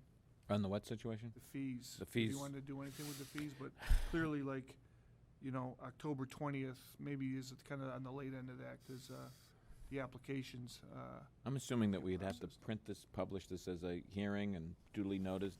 Well, so that's interesting, so your own policy is a fee hearing, you get 2 hearings on that, right? And that's, typically we don't give breaks on the fees, so it's, so that would be how we were gonna line up for that, yeah. So we'd have to do that. That's what I would do, yeah. So I guess what's the sentiment of the board? Do you want to move forward to Is this we begin the talking process? about the Barnstable model there? Yeah, this is the memo in your packet I think we should do something for the businesses on that personally. Yeah, and they've been talking about those, and I know Karen's here, one of the things I was gonna ask is that the open streets grants that they're giving communities, have we given any thought to do anything to help our businesses We on looked that? at that a little bit, and, a lot of the communities that have done that, they have like a very wide Main Street type of commercial district. I was on a street the other day, I forget, up in Orleans as a for instance by Land Ho, that's a side street that would have been perfect for that program. For whatever reason, they didn't adopt it. We're just in a tough spot, being state highway for most of our commercial district, and state highway on 6A, Just out of curiosity, thinking creatively, do we have a spot in town that has water, septic, bathroom type of thing where we could allow off-site usage for them? As far Maybe like as- a large tent type of, like an area like the drive-in type of thing, to allow businesses to operate outside of their envelope. Their zone. Oh, I see. You know, to create something where it's not now. I don't know, logistically, it could be probably difficult for them to I operate think two if different things. if it's but- alcohol related, it's gotta be in adjacent proximity to their license to begin with, so that's a problem right there, It's just we don't have that No, downtown, but right. it would be nice to be able to help them and allow for some expansion of what they're doing. Well, anyway. From the feedback we've got, it's been positive as it relates to what they're doing. I think what everybody's confronting that I'm under, and perhaps the chamber has some feedback on this is, the amount of investment needed to heat up a tent, say. Yeah, and the which tent is gonna rental be- itself, I mean, Right. is there any assistance through that we can try to get? We did provide, I'd have to look at the language on the HUD grant that we carved out for business assistance, if an expense like that could be covered. It's You want us- COVID induced, no question about it. Just curious. Ms. Green, do you want to say something to this topic? Or are you taking your mask off? Not really. I saw you take your mask off. That usually is a sign that you're ready to say something when called upon. It's the new signal. Dan's right. We have, and we're just working on the press release around new announcement on the CDBG funding that's available to help some businesses. The other idea along the lines of tents, Tracy, was there's been some conversation around heaters, the outside heaters for kind of tent dining, and whether it might be something that we could help fund. So I know it's been on the radar of CEDC, and certainly on the Cape Cod Task Force through Ryan Castle.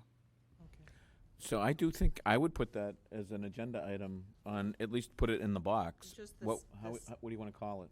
Well, I mean, the state's has its own grant opportunity, separate from CDBG recently, that they came out with, like, within the last week, and For the, which one? I think it was something about the open streets. I'd have to. Yeah, well, and Dan's right. I mean, there's been some conversation. We've, attended the webinars that have been available on the program, and it is. To be contiguous type of thing? I mean, is that what they're trying to create? Well, if you're a liquor license, you gotta have a No, I connection. know, but Yeah. can we utilize it in a way that helps the different places in different areas instead of it having to be collective on one street? Well, so is one what thing I'm not necessarily sure of, I mean, that was designed on a public way situation. A lot of our Right. butters are gonna be private parking lot types. I think of like the Riverway or something, or the the one across the street there. Well, we can look into it a little bit further. It's just, I know when it first came out, it was a challenge to fit the spot there here in town. All right, Tracy. So, on the alcohol license revenues and the reduction in fees, yeah, we should move forward on that. Well, so then what we'll do So you're is going to we'll- have to put together a yeah, schedule. The 6th and the Right. 20th, we'll have to Right. do that, yeah. You're going to have to do that. Anything else on under the category of upcoming agenda review? Dan, do you have anything? You seeking recognition? Okay. Anybody else? Okay. Then we're going to move on to the next item then. Individual items. Eric, do you have any? Thank you. Tracy? No, I've sent the board an email about the Cape Cod and Islands Water Protection Fund. The draft regulations have been put out. We met last week, and the consensus of the subcommittee was to do a 25% reduction in your loans that need to be consistent with the SRF funding. So basically, if you're on the SRF list, that would be your reduction. It would be paid out over a course of 4 years. It's just that simple. There was only one dissent from that subcommittee who, was concerned about towns not getting back what they put in. I had asked about whether or not, if you have a multi-town project, if there'd be any more leverage to that, and it was, that's it. It's just, that's the proposal on the table. So we had asked that, we had the opportunity to discuss that proposal with this board prior to voting, so if anybody has any comment on that, I could take it back. We are going to be meeting again in very shortly, because they're going to be on the SRF cycle with that. And we've been collecting money since the expansion of the rooms tax, so that's really all I have. May I ask what your recommendation would be? I see both sides to it. It's, I think for planning purposes, the 25% is good because we know that that's what we're gonna get. And so as far as all the funding proposals that Rich had presented to us, he had planned on a 25% reduction in cost, which is real money. So for the ease of it, the other piece of that is nice is that instead of this board going through all the proposals and having somewhat of an arbitrary outcome, it's just more defined and you're taking that out of it. Personally, I think it's overly simplistic, but it works. So, they can be amended down the road if people find out not to be fair. There were some of the smaller towns that were a little bit more concerned about it because they don't necessarily do projects that are SRF qualified. They do some smaller projects, so people were thinking that perhaps a percentage of the fund could be set apart for smaller projects that aren't SRF, but I think that they just wanted to stick with the SRF and the state list and go with that. So I see pros and cons to both. I know that they worked long and hard, and like I said, there was one person who dissented from it in the end. But I would assume that was Brewster, right? It was Brewster, yeah.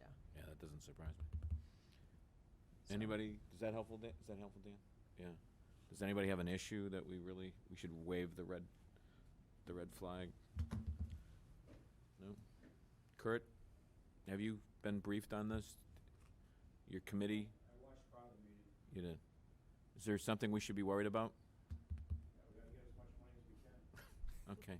Duly noted. Thank you. And we bring in a good amount. I mean, if it would be nice to get the update. We only got an update for 1 month, Yeah. and I think for 1 month it was about Well, $98,000. Yeah, my feeling is I think that policy works for us. It works to our advantage. We've been sort of thinking about that, so I think I'm very happy with it. So I feel bad that Brewster's not, but I think for us and what we're trying to do, I think it works for us. So, Well, time will tell. Yeah.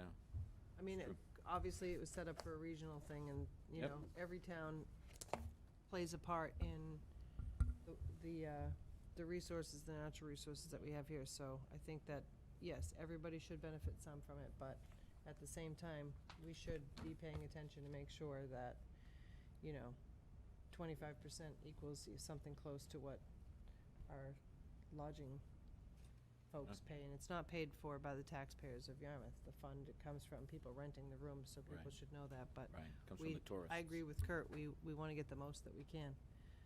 But On individual items, Mike, an individual item. It's in the singular. I have an individual item, and it has to do with the reimbursement that Dennis was to pay for the feasibility study for the new school. I wish I had brought the article with me. I actually cut it out and saved it, the newspaper report on it. What they apparently voted to do was, even though the ultimate resolution of the contributions of the towns was a 65-35 split, they went back to what the percentage of contribution was for each town as of the day of the feasibility study, and which was a lower percentage, of course. And they said they would pay on that basis, but they were going to deduct. you do know a subsequent vote's been taken, right? I just want to make sure you're aware before we go into this. No. A subsequent vote has been taken that the fees were not going to be withheld from. Oh, no, I didn't know that. Sorry, I told Mark. So the concern I have is, no, I didn't know that. Thank you, Tracy. But and then they deducted their legal fees out of it. And the question that comes to my mind is, when you go into business with people, you got to know who you're going into business with. Business partners, it's like a marriage, it's great with the right person, and it's a nightmare with the wrong person. There's some open-ended parts of this regional agreement. Correct me if I'm wrong, Dan, because I'm not on that committee, and Kurt, but there was apparently an oral commitment on Dennis's part to pick up some of the lost revenue on the golf course when it becomes a recharge area. But I don't think that was quantified in the agreement as to what their percent was. And I believe the consultant was saying, don't worry about it. Don't worry about it. They made a commitment to pay. Well, when I see that kind of mentality on the other side of the table, they have this sense that what's fair is what they think is fair without regard to the other party. I was appalled, really, and I'm glad to hear what you're saying, Tracy. I really appreciate you updating me. But I was appalled that they would even be thinking in those terms after all the benefits that they got from this regional school, and they're the minority town. And nickel and dime us. One of the selectmen used the word. It's worse than nickel and diming. It's probably pennies and mills. It's just to me is this appalling that they would be thinking in those terms. So what has that done? That's engendered a lot of mistrust in my mind as to any kind of assurances that they might give that aren't concretely fixed in writing. I would not rely on any of those representations at all. And I think that, for me, I'm starting to think in a new way. I mean, is this the partner I want to go into business with? Welcome to the dark side. Well, just to your point, Chris Flanagan had reached out to me and told me that they had voted. I think I was probably a little bit gruff because at the time I thought he meant the vote that you were talking about that I read in the paper. Right. So I was a little bit taken back, and I let him know how I personally felt, not speaking for the board. I hadn't spoke to anybody on the board, just the fact that, if you had an issue with the legal issue, that's a separate issue that they could have come and talked to us about. Right. But, how do we build a relationship when we read in the paper that, so it's the same old. So, but then he clarified after I was a little bit hard that they had re-voted. And I think basically they heard what you said in terms of, when you take them for their word, and, you know, we're getting ready to go into a partnership here with them, on another issue that, you know, that partnership in their word is really important. So I appreciate that. I think that, you know, we need to learn to communicate a little bit better. So I think we could probably hope that that's the future, but I definitely think that when we have things in our agreement that aren't concrete and written in stone, we can't assume anything. I think you can assume that you will be paid on those things what Dennis unilaterally feels is fair. You can assume that. If anything. If anything, yeah. I was just appalled by that, I really was. I mean, who does business like that? How can you have credibility with a partner? It doesn't sound, though, even though the Board of Selectmen took the vote, doesn't sound to me like the Finance Committee has. I have the information here if you want. Yeah, what's the status of that, Dan? So the selectmen voted 4-0-0 to place an article related to the feasibility study. They subsequently then voted 3-2 in favor to transfer from free cash the sum of $123,803.11 for the payment to the town of Yarmouth for the Yarmouth Middle School feasibility study. The Finance Committee recommendation voted 7-0-0 to pay $82,931.61 for the purpose of that article. There you So they're go. making a deduction recommended by the Finance Committee, unanimous. That's the value of the legal fees. I'm going to presume that. And the difference in percentages. Without one person from that town coming to us and having a conversation with us about legal fees, am I right? You're right. Okay, We all had right. not heard of. Okay. You're correct. And during all the discussions and I was on the committee with Norm, they never said that they. You know what they would say when we brought up the issue of contribution? They said, if the school goes through, we'll pay our share. That's the most we got out of it. Actually, So there's this- here it is, we're doing business on Yarmouth taxpayer money, and they're only, and if the school doesn't go through, we still got to pay, right? So they're going, if the school materializes as a regional project, and only if, we will pay something. And you would think that when the case was resolved on a 65-35 basis, that would be the reimbursement. What other logical basis would there be? So now Dan's telling us that we have a split board, a 3-2 vote. And what's the 123.8? What Who are percentage? you don't know who voted. I've got a. And you have a finance committee that's voting unanimously to take that money away from us. I have to check with Ed. I have an email to him from later today. Unbelievable. If the 123 is the 31% versus the 35%, so I don't have that. Once I get that Personally, information. Jer wrote a pretty good article on it, and I have it, and I'll check up those numbers too on that, because I remember reviewing it at the time, and I meant to bring it and copy it and give it to my fellow board members, but so if they, if you get involved in promises that aren't part and parcel of that agreement, like, yeah, well, don't worry about it, we'll give you some money for the disruption of Bass River. Unless I see that in dollars and cents and hard percentages, I'm not going to be in favor of going forward. I'm not. They have lost credibility with me. Is that your individual item? Yeah, I mean, I got more, but I'll give you a pass this time, but. Okay, thanks, Mike. Ann? How do you follow that up exactly? No, I just need a motion to approve the consent agenda as presented. No, I got Dan Horgan. Oh, I'm sorry. He is the new member. He has an opportunity to throw out an individual. I just have an observation. When I was getting ready to run for office and Yes. catch up a little bit to where you guys were, I was trying to utilize a lot of the online materials, and I can't tell you how frustrated I was at the quality of the videos that are on YouTube. And I know, it makes me look 10 pounds bigger, right?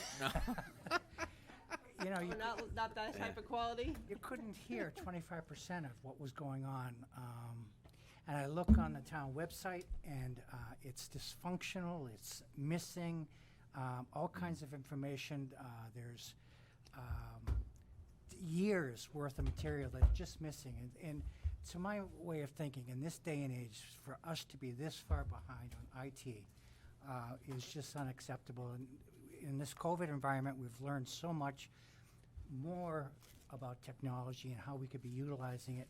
I'd just really like to see us as a board take some priority in terms of moving technology forward so that we can get participation. He didn't talk to me about this. Cherry no. picked this guy, didn't you, Mark?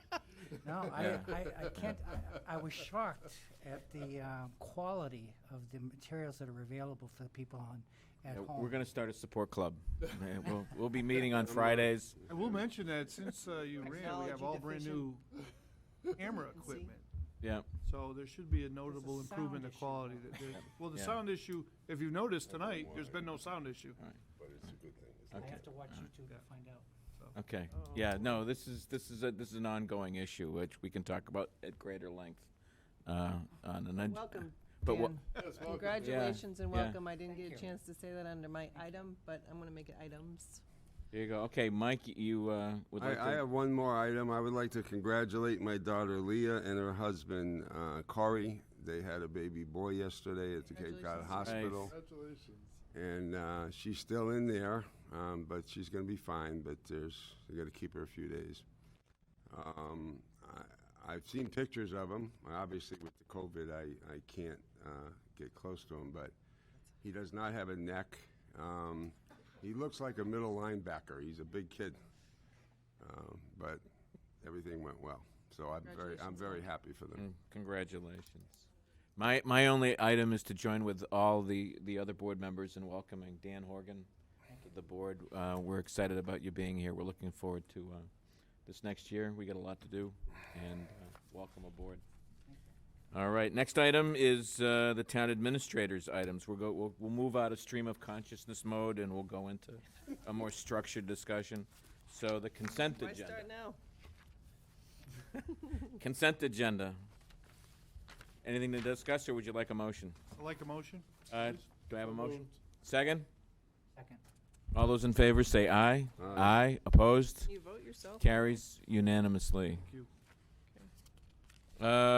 Town administrator update, I would like- COVID-19 update, library reopening. I would like to invite Mrs. Kane up to the microphone just to give you a quick overview. We're excited about opening the libraries. I can tell you, I was on a conference call last week with other Cape towns.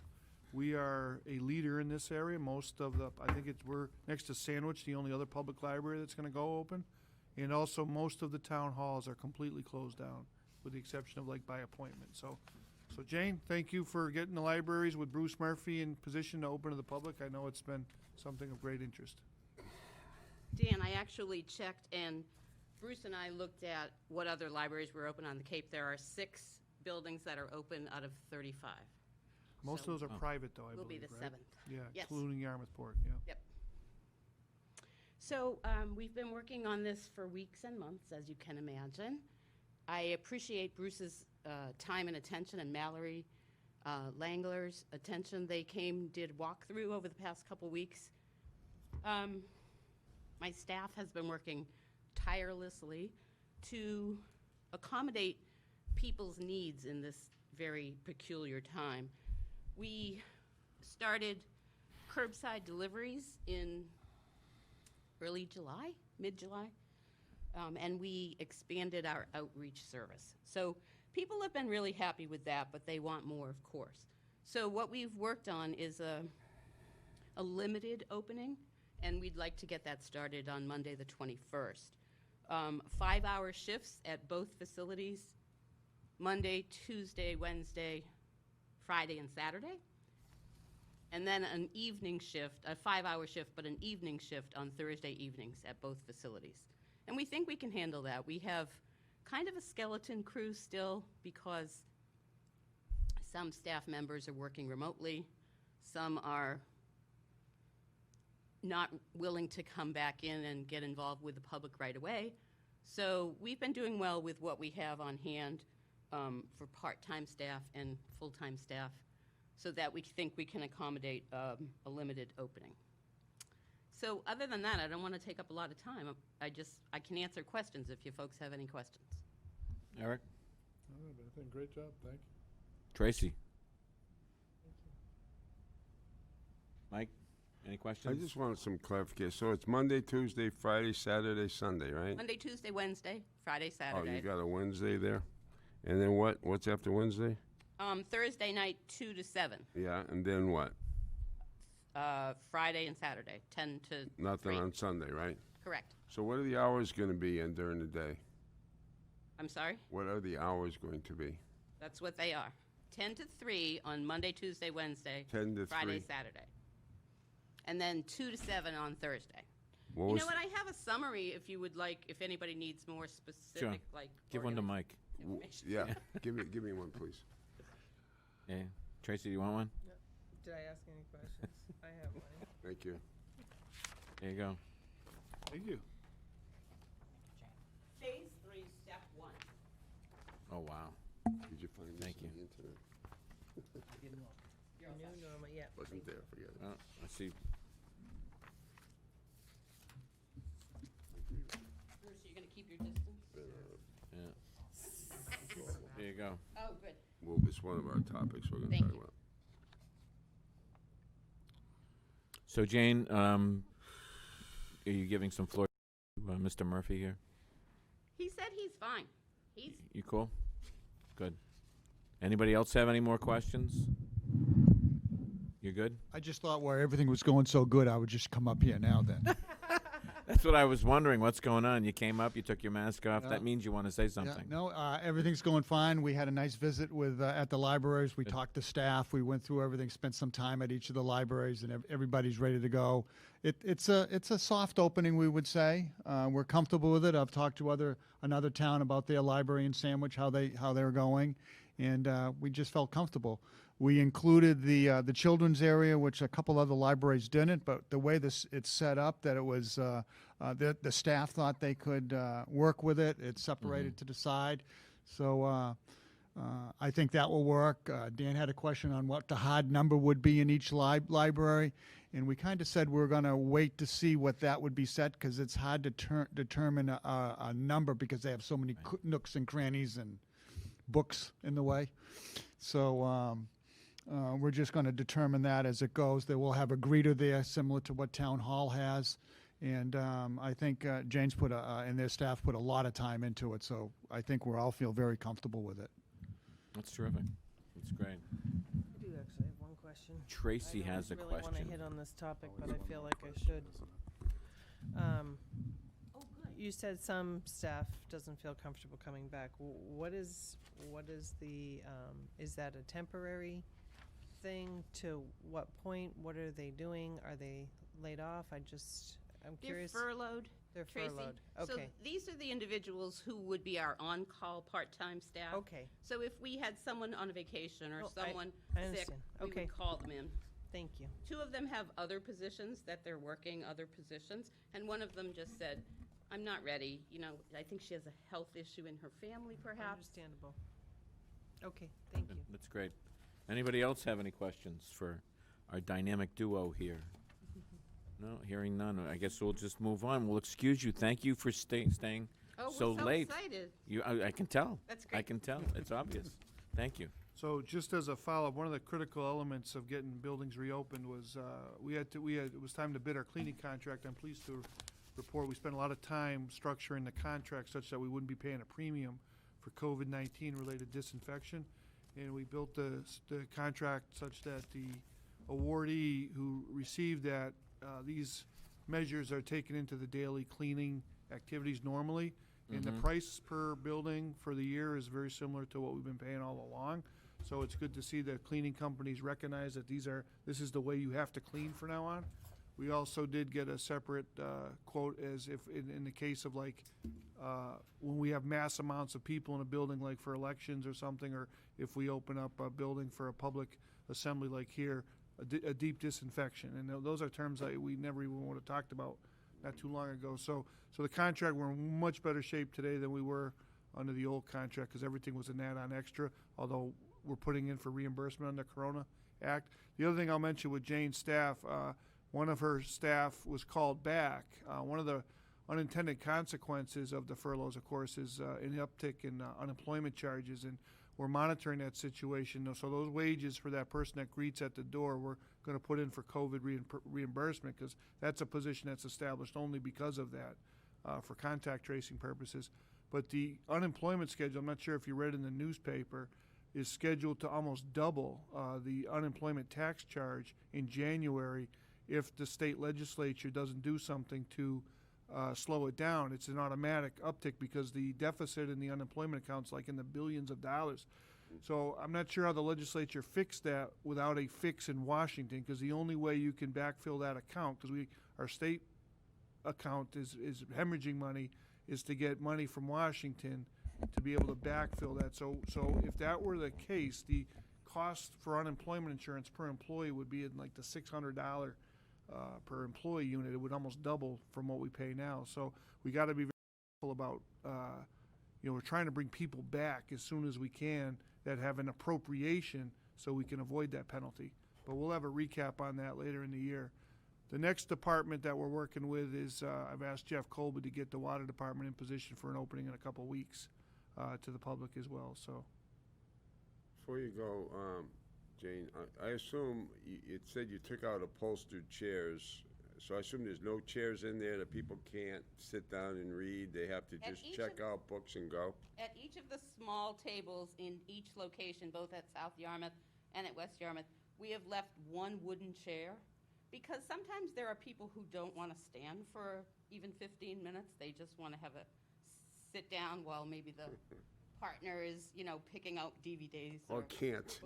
Well, it actually, it was one of my staff members who said, we can't take away all the chairs, we have to leave some. So just a few hardback, uncomfortable wooden chairs. Is there going to be any limitations on the number of books they can take out? I mean, no. You can take out as many as you can carry. They're not trying to just. The limit is get 'em out. 50 in clams. by the 50, way. there you go. How many? 50, 50. So when you Really? go on Sunday, that's your Yeah. limit, Mike. Yeah. No, they're not open Sundays. Oh, excuse me, that's right. Not yet, Saturday. Have you ever had anybody take out 50? of course. Have you ever seen young mothers with bags? Yeah. Yeah. A couple of toddlers. Particularly now with COVID, right? Oh, yeah. Those have been some of our outreach deliveries to, young families. Yes. It's awesome. My children's librarian is so excited that we can finally get back to work. Oh, yeah. Get back to All right. business. Last call for questions. Anybody else? We're good. Thank you again. My pleasure. All right. Dan, do you have anything else on your agenda? All right, we'll take a motion to adjourn. So moved. And all in favor, say aye. Aye. Aye. The meeting is